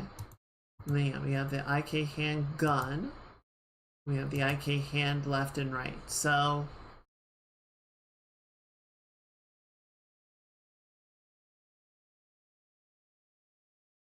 if we go back here, yeah, we notice even in these attach points are not moving. They're just floating out there. So how do we get them update their position to actually follow the hands?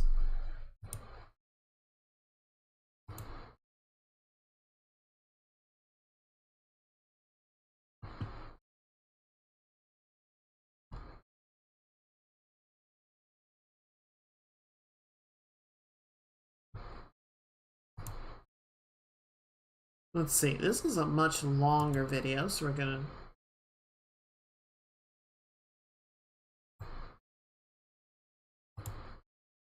just don't even right now, please.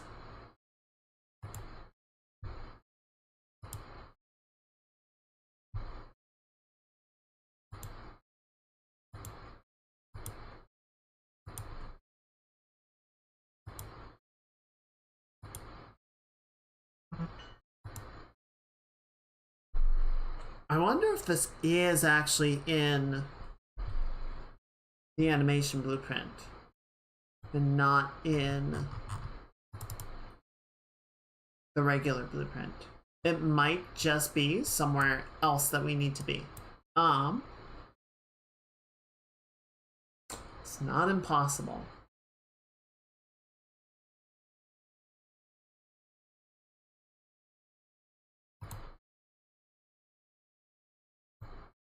IK, it is IK handgun, right? Yes, IK hand set position.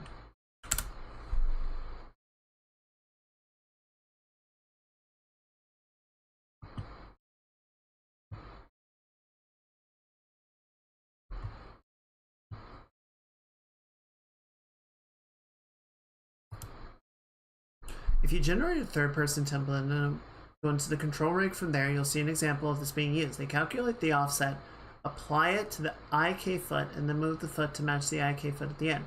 The main problem you're having is getting a word or active position. Okay, that's not. It's a different thing.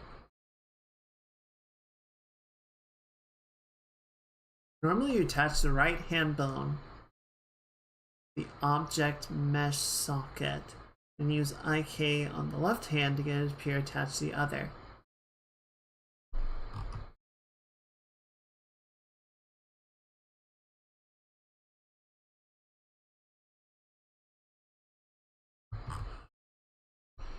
So what I'm wondering is if we need to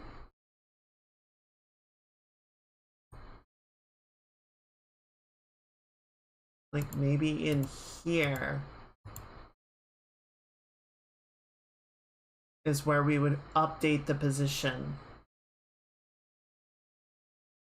It doesn't really, I guess it makes sense. Just that we would have this joint be separated from the hand, and then we can position that accordingly, but I don't know how to do that.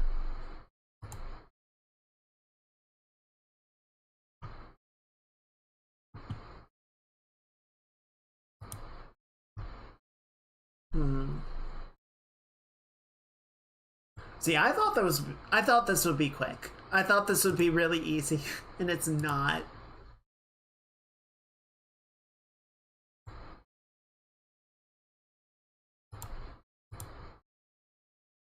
Nothing's ever easy.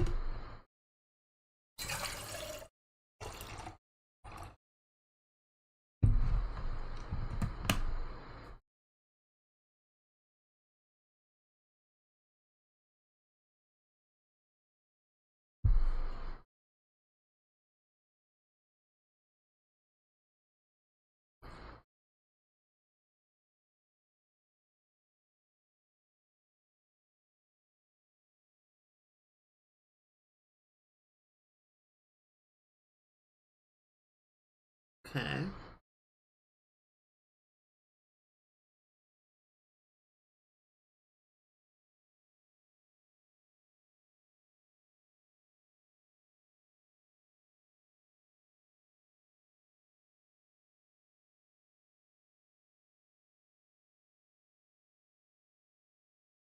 Yeah, so see, this guy's just attaching a socket directly to the hand bone rather than our IK.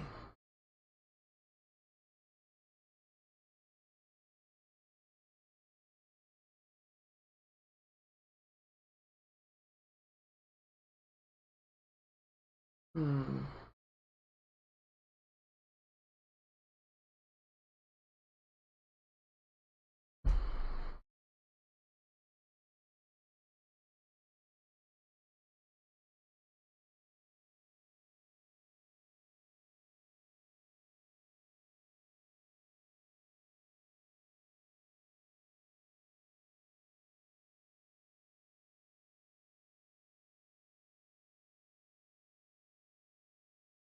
I'm wondering if we should just do that.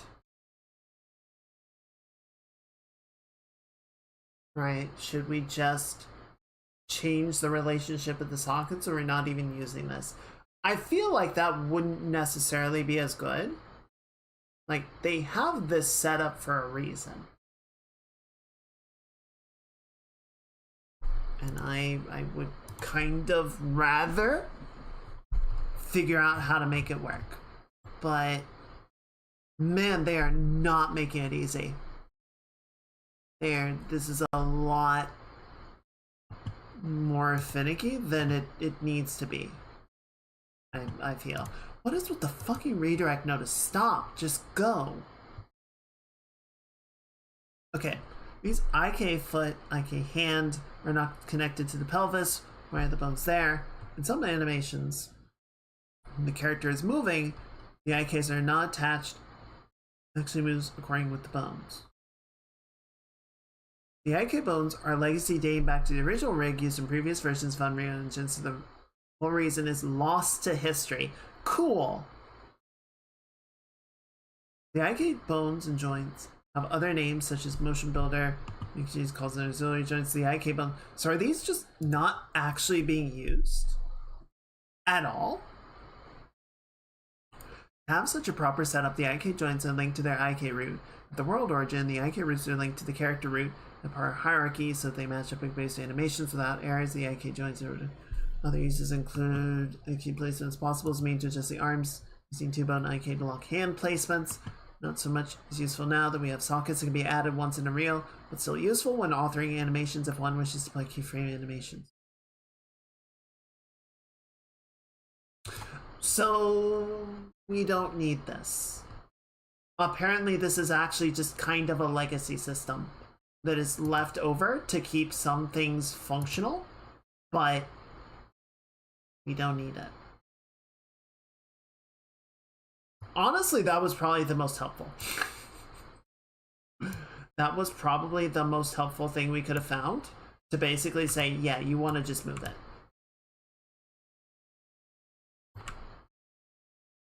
We'll go ahead and reassign those to the hands. And let's go back in and double check. Okay, so we have it set up to the right position here. So we're gonna hit play.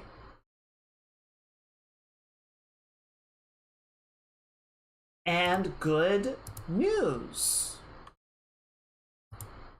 The hand, the cable is now positioned approximately. It's a little high, but it is actually following the position of the hand. So that's really good. The problem is now the cable is freaking the fuck out, trying to constantly update its position. We need to figure out what's going on with that.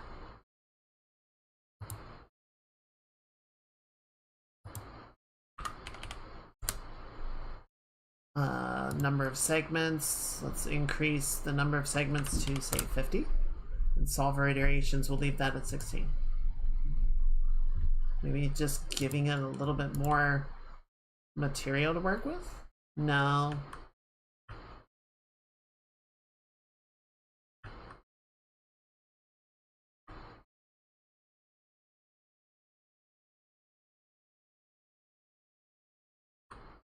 Okay. Let's go back to the rope length function, because I know I messed some shit up here. Cable will set the world location at the book socket location. Okay, where are you being called in? How frequently is this being updated? Okay, so it's part of the event tick line. So the answer is constantly.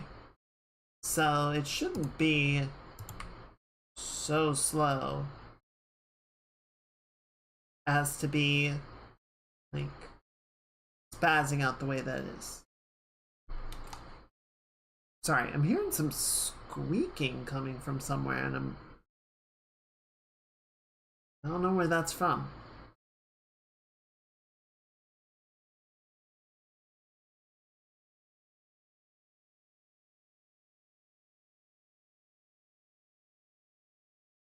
Anyway, let me pause the music really quickly. Is it coming from the music?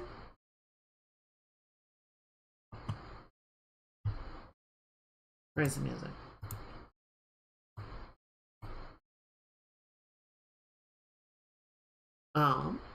Anyway. Okay, so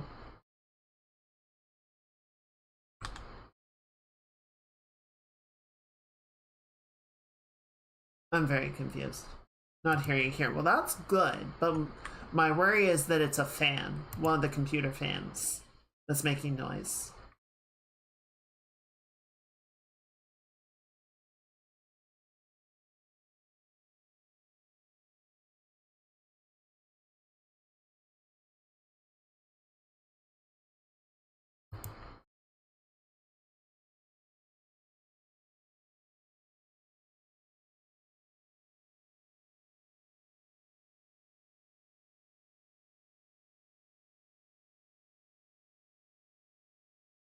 Okay, let's try one more thing with our rope values here.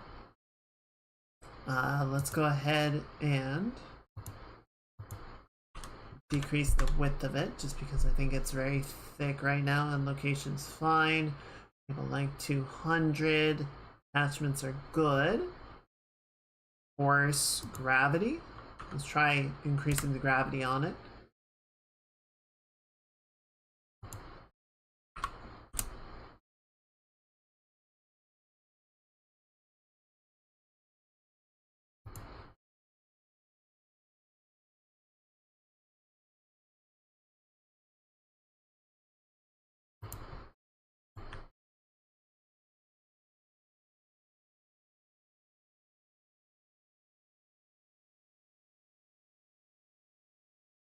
I mean, I'm glad the attachments are where they're supposed to be. Again, the actual attachment point of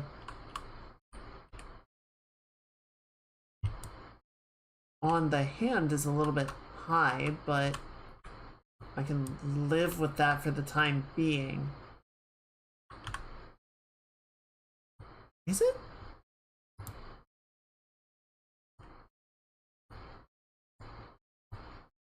Or am I silly? I'm being silly. Okay, where'd my skeleton go? There you are.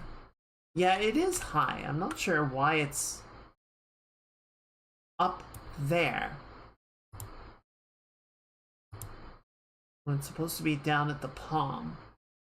It's like it's pointing at the hand joint itself rather than the socket that it's attached to. Okay, sorry, let me put the music back on. I'm getting befuddled. I'm getting confuzzled. I'm getting bamboozled.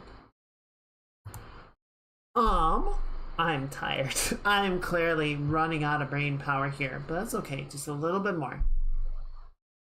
If we can solve it, we'll be in a good spot. Even if we can't solve it, I think we're doing fine.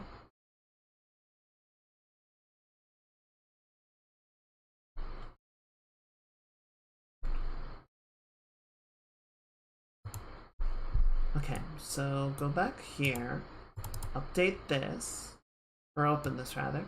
Yeah, so you got the socket. We get the skeletal mesh, we do that.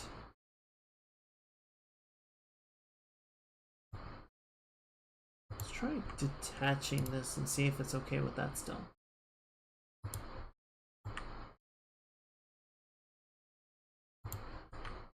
Okay, yes. Oh, nope, now it's just in the center of the body. So we do need that attachment. We do need to attach the skeletal mesh in the component section, that's fine. And then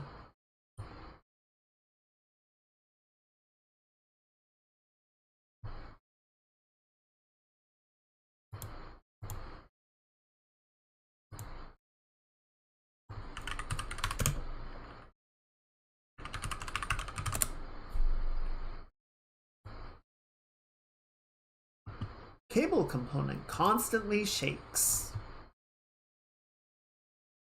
Check that you have sufficient target length, sufficient subdivisions along the cables. It works by spawning meshes along the spline.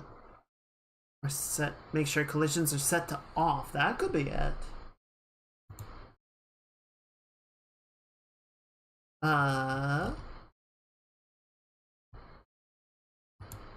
Collisions, collision presets.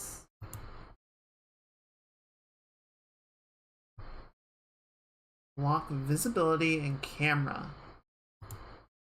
Okay.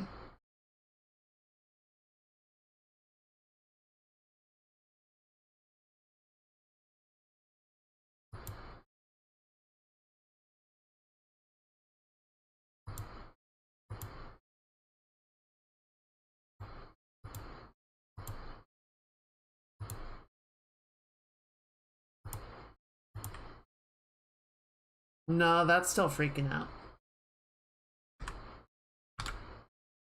Advanced section for the cable details. Use substepping.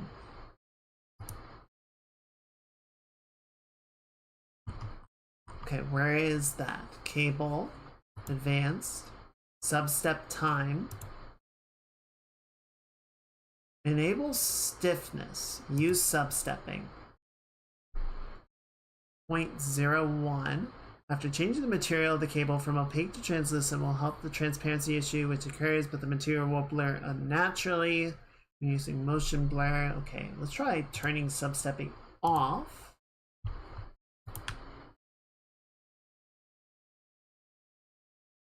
Well, that is definitely better. You guys probably can't even see it on the stream. I can barely see it. Like, it kind of just nips out at this distance. So let's make it a thicker cable again, just so that we can see what we're dealing with. We'll need to strike a balance for that once we get the actual asset in here, right? But that's okay. Where is our thickness? No, number of segments. There you are. Set that back up to 5.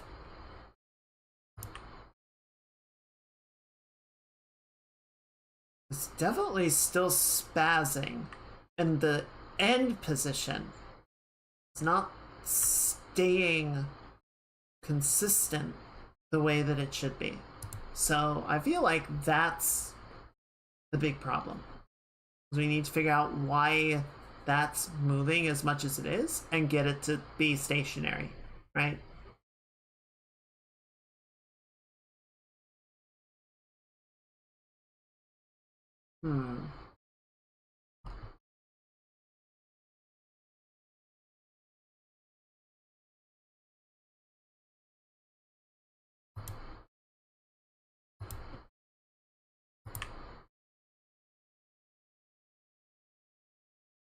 Yeah, see, when there's not a lot of force going on, it seems like it's okay.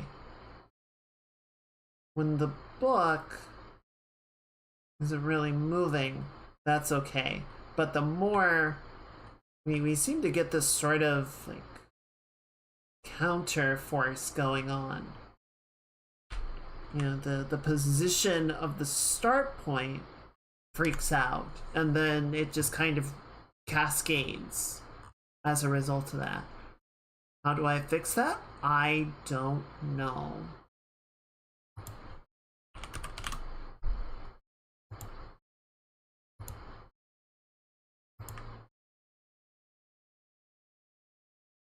Yeah, turning substepping back on seems to make it even worse because it just like recalculates at a higher frequency, and rather than sort of having that whipping effect, it just freaks out.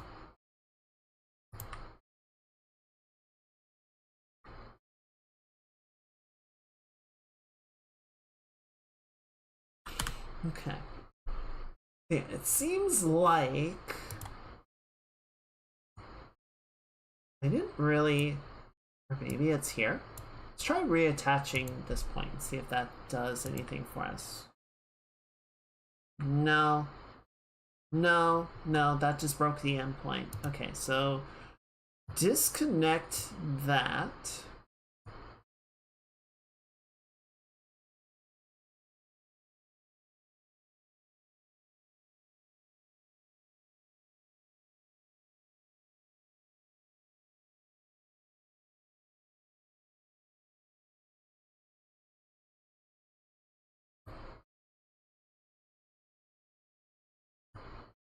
Hmm.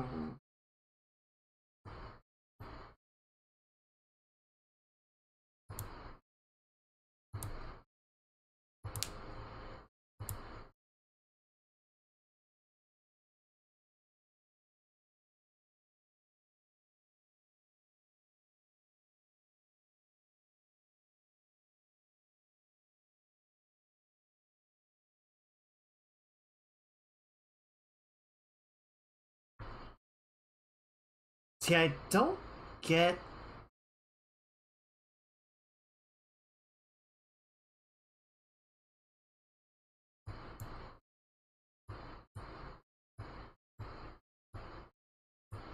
Okay. We don't need to be on this level.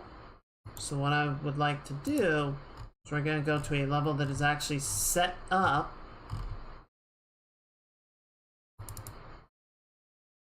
for proper throwing mechanics and all that. I want to see what it does in a more realistic environment. So the cable is absolutely freaking out.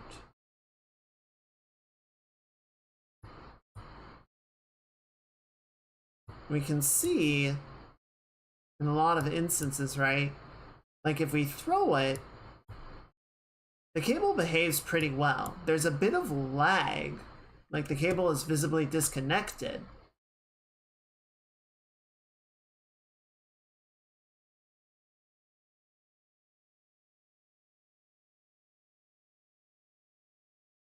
It's like,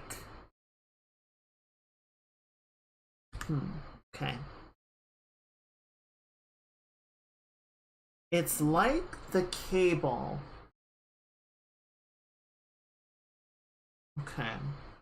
I suspect that what is happening is the cable is trying to run its physics calculations between two continually updating locations. And so it is stuck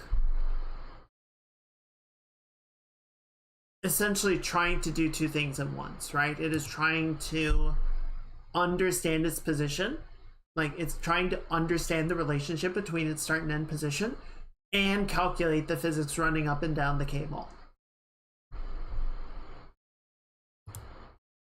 And between the two of those, it's just shitting a brick. Right? Like I just disabled stiffness on the cable, and you can see how in some ways it's better, but it's also like it just sort of allows the cable to be a bit more responsive, but it's still resolving all of the physics that is going into the cable and the changes in length, the changes in position, and I think it's just freaking out.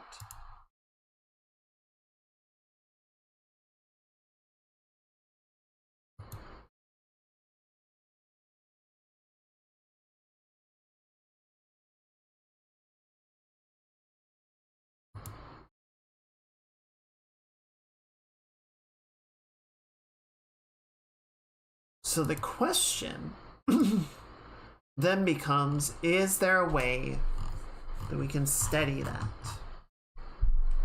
Is there a way that we can steady its position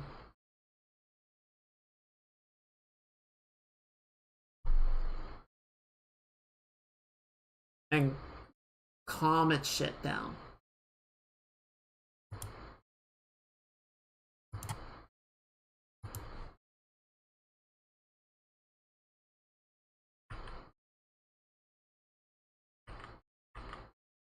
See, every time I start walking is when it starts to freak out.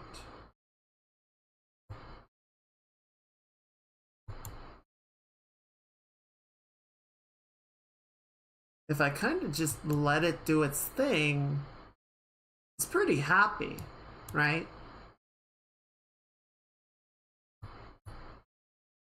Even if I'm like throwing it in a predictable trajectory, it's pretty okay with that. But the moment I take a step and the endpoint, is sort of bobbing up and down, we get this like compounding energy that resonates through the cable until it snaps and causes that whipping effect.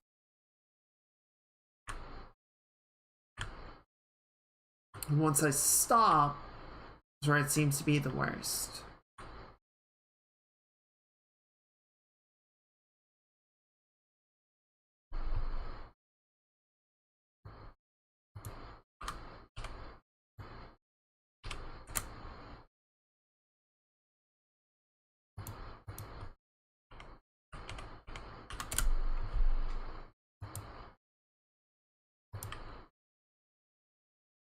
Substepping just causes it to be incredibly stiff. And even more spazzy. So we can try adjusting the substepping value, maybe do 0.1. So maybe that loses track of where the book is rather than where you are. Well, yes. I think the reason for that is because the end position is the part attached to me. And that's attached through a socket. And the start position is attached to the book, but that's just updating every tick by getting its world position. It is not attached as concretely.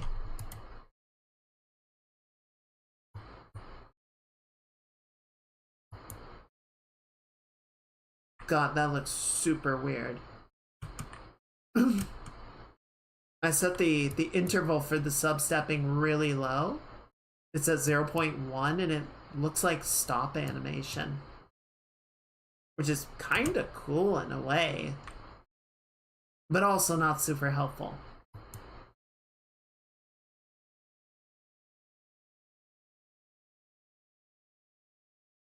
On the bright side, it's not freaking out as much. Okay, I take it back.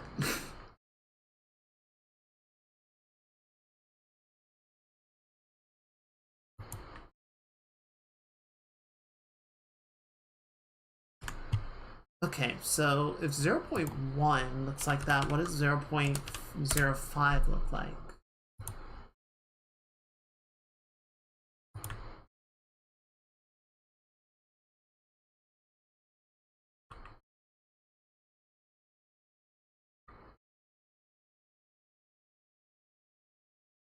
Okay, and then if we increase the gravity scale on the cable to 2 just to try and damp it down and stop it from bouncing all over the place.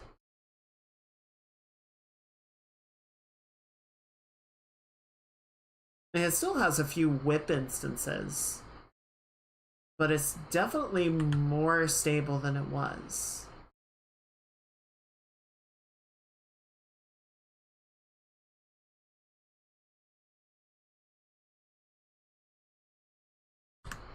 Okay.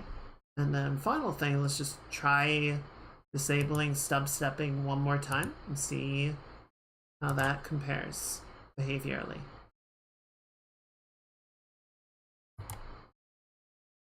Throw down ahead of me. Okay.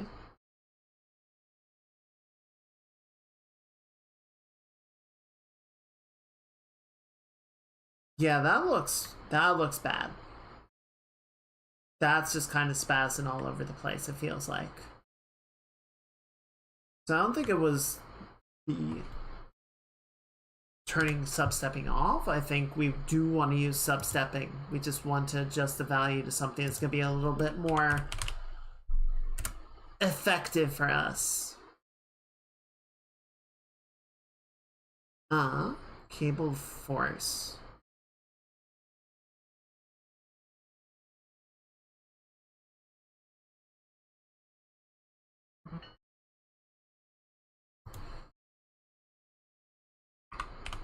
Increase the number of segments just to make it a little bit softer in its shape. All right. We do need to wrap things up, but I just want to do one more test with this, right?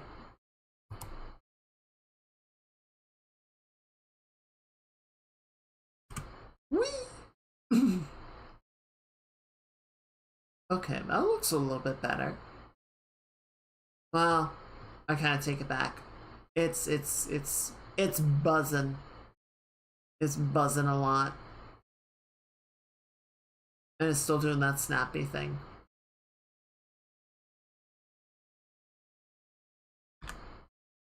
Is it because the gravity is higher? Does higher gravity make it worse? It seems to.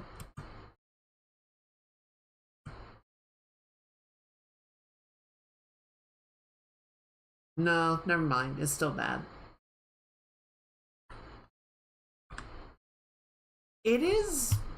I want to say it's better, but...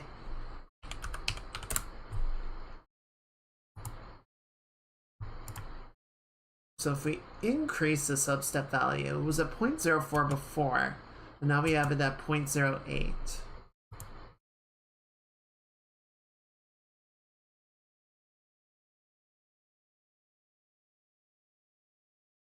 No, it's still freaking out.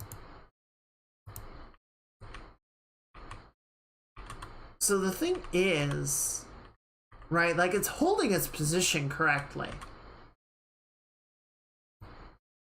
I feel like the problem, such as it is, if we resume, right?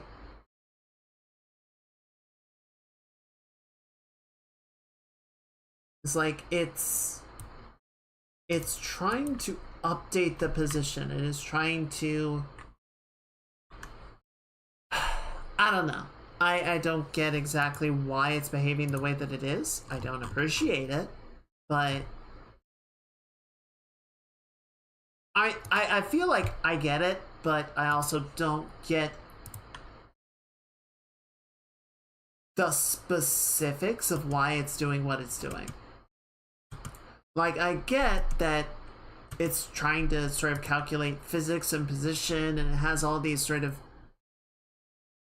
conflicting factors that it's very confused about, and is trying to sort of satisfy all aspects of it, right? That much makes sense. But I don't know what switches to flip to get it to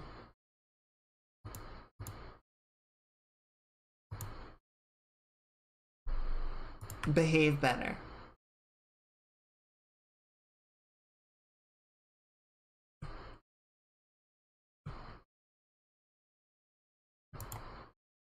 Let's check this one more time.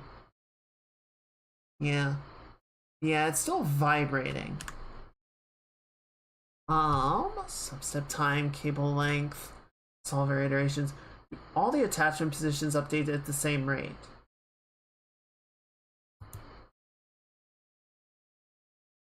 So I think the end that is attached to the socket is probably updating more smoothly. Whereas the end that is attached to the book and is running based on like the event tick is probably updating at a slower rate. But I don't know what exactly the rate on either of those is. I was hoping increasing the solver iterations would fix it, but it did not.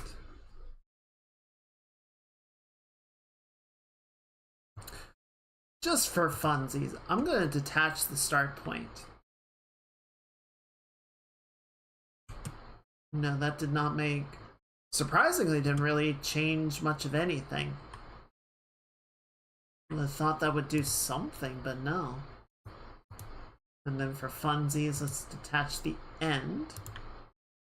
So yeah, then it just kind of follows along the book.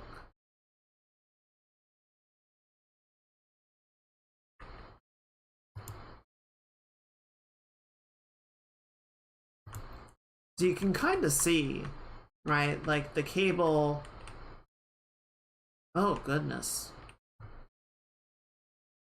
Like, it's hard to see at a distance, but, you know, the little bit of the cable that's sort of following along, it's still attached to the book at the start point, but it's sort of reconciling its physics, its position, and when it gets those little, like, teleport moments where, you know, the book sort of kicks around, that sort of causes it to freak out.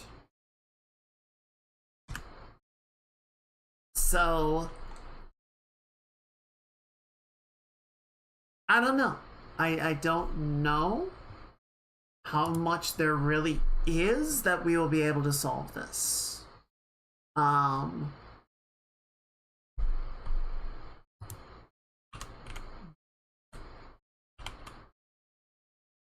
of segments 30, substep times 0.02. Enable stiffness. If we disable stiffness, it's just going to sling around like a rubber band.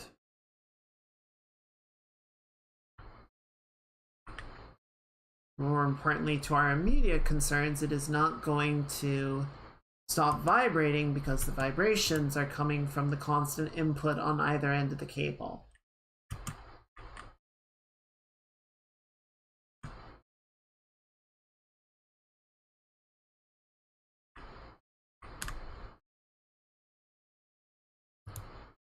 Honestly, what would be the most helpful for solving this particular situation would be to introduce some sort of motion smoothing.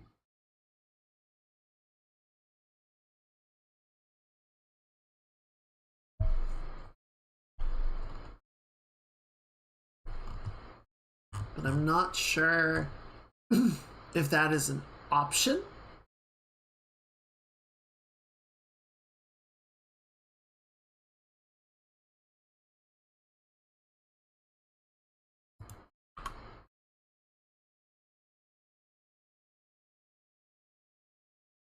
Cable force. Alright, I'm gonna try one more thing and then we need to call it a night. I'm just gonna try adding cable force and see if that does anything at all. Doesn't seem like it. My hope was that adding some amount of force would sort of allow it to like maintain its autonomy, for lack of a better word, not be quite so at the mercy of external forces, but it doesn't seem like it's working.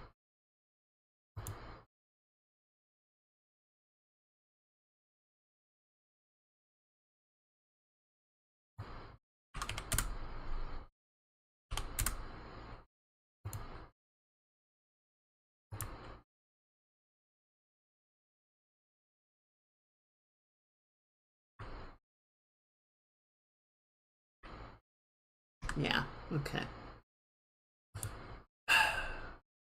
Something to figure out for another time, right?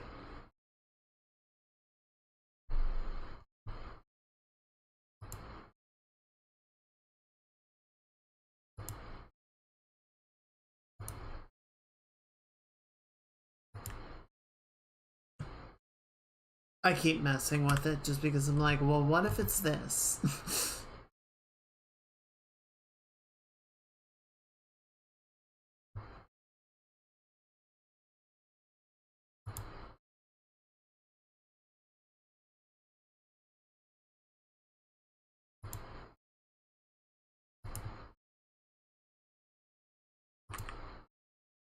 And then just for good measure,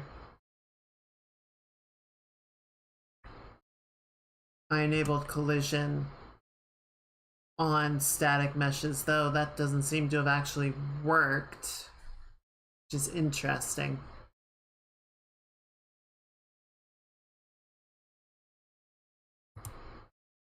Are these? Yeah, they are world static meshes, so the cable should have responded to them, but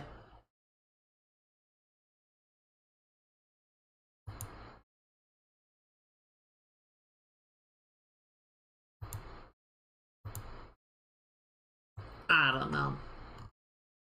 I don't know, and I'm clearly tired. So I think we'll take the learning that we've got. We did get the cable attached to the place that it needs to go to. So that's not nothing. So I think if Star Citizen goes, so yeah, work in progress. And yes. I have a lot of feelings on Star Citizen. I absolutely get frustrated. I absolutely get frustrated when the game doesn't work. You know, for all the reminders that it is a game in development, right? A game, like all of the videos that they release have that little ghost text, work in progress. Every time you open the game, every time you hit launch, you have to hit an acknowledgement button that it is a work in progress, that it is a game in development and is subject to change, yada yada yada. And everyone still has some part of them that just wants to treat it like a game that should just be working, myself included. But, you know, at one point, I was talking about the event that we were running a couple of days ago.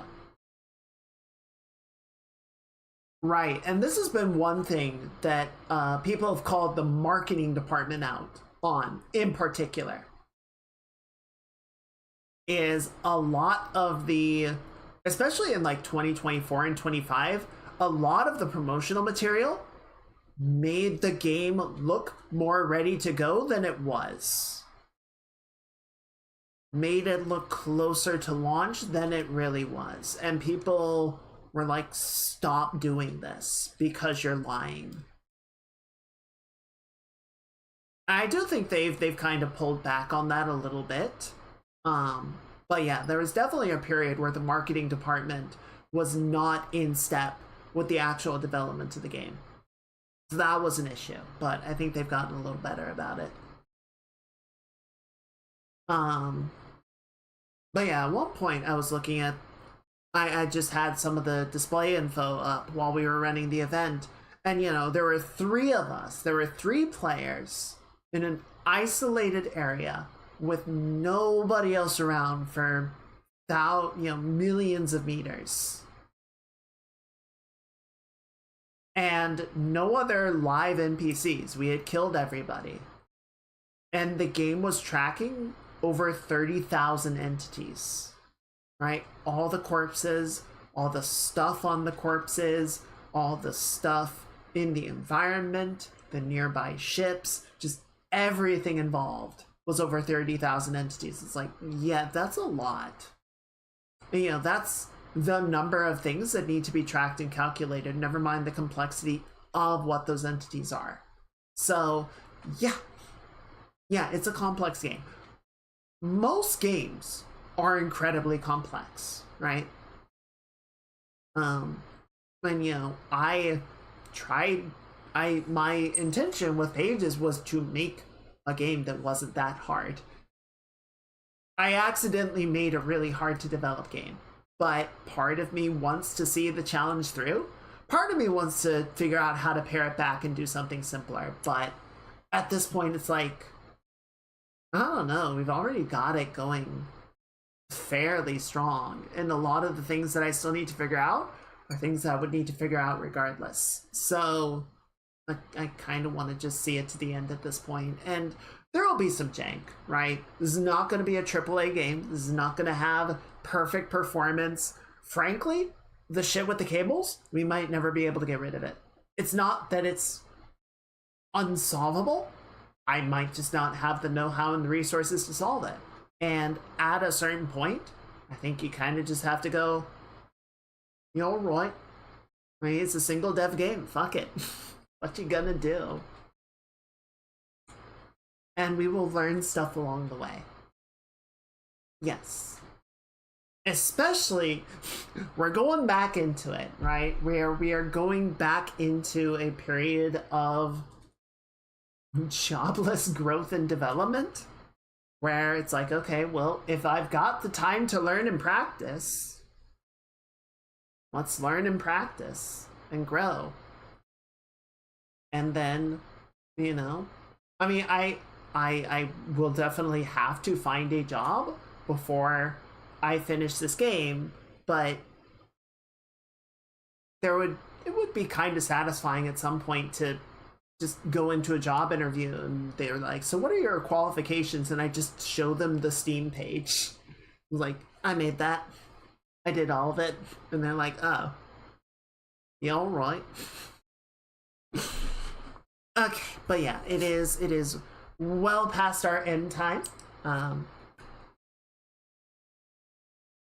I'm still deciding. I'm still figuring out what we're gonna do about the streams. So I am taking Fridays off. So, you know, I can't start the streams any earlier on Thursdays. I might be a little bit more lenient about going over like this, but I know it is getting late for a lot of folks, so I'll try not to overdo it. But yeah. Thank you everyone for hanging out. I know this was a lot of just like head scratching, wall butting, but you know, kind of as you say, Standing, you don't learn by doing things that don't challenge you, right? The way that we grow is by pushing boundaries, and boundaries are going to present resistance. You gotta be uncomfortable. If you're comfortable, then you're just doing things that you know. There's been a lot. Is something that I constantly worry about with the art that we're doing, especially going into a new year. Is always like, okay, I was doing all this. I was doing this stuff last year. I don't want to get into a point of complacency and just make more of the same work. I think that's a big part of what I've been trying to do this year with like so much dynamic posing and, you know, really trying to like say, well, what is the next element that we can push into? You know, figured out some cool stuff with lighting last year. What can we do with like posing and anatomy this year? And then obviously, yeah, the game is just going to be boundary after wall after hurdle, and I'm just going to be like a puddle by the time that it's over, but I will be a very satisfied, very learned puddle. I'm gonna go ahead and shut down the YouTube stream. Everyone say good night to the VOD squad, and we're gonna find somebody to raid. It's raid time, baby.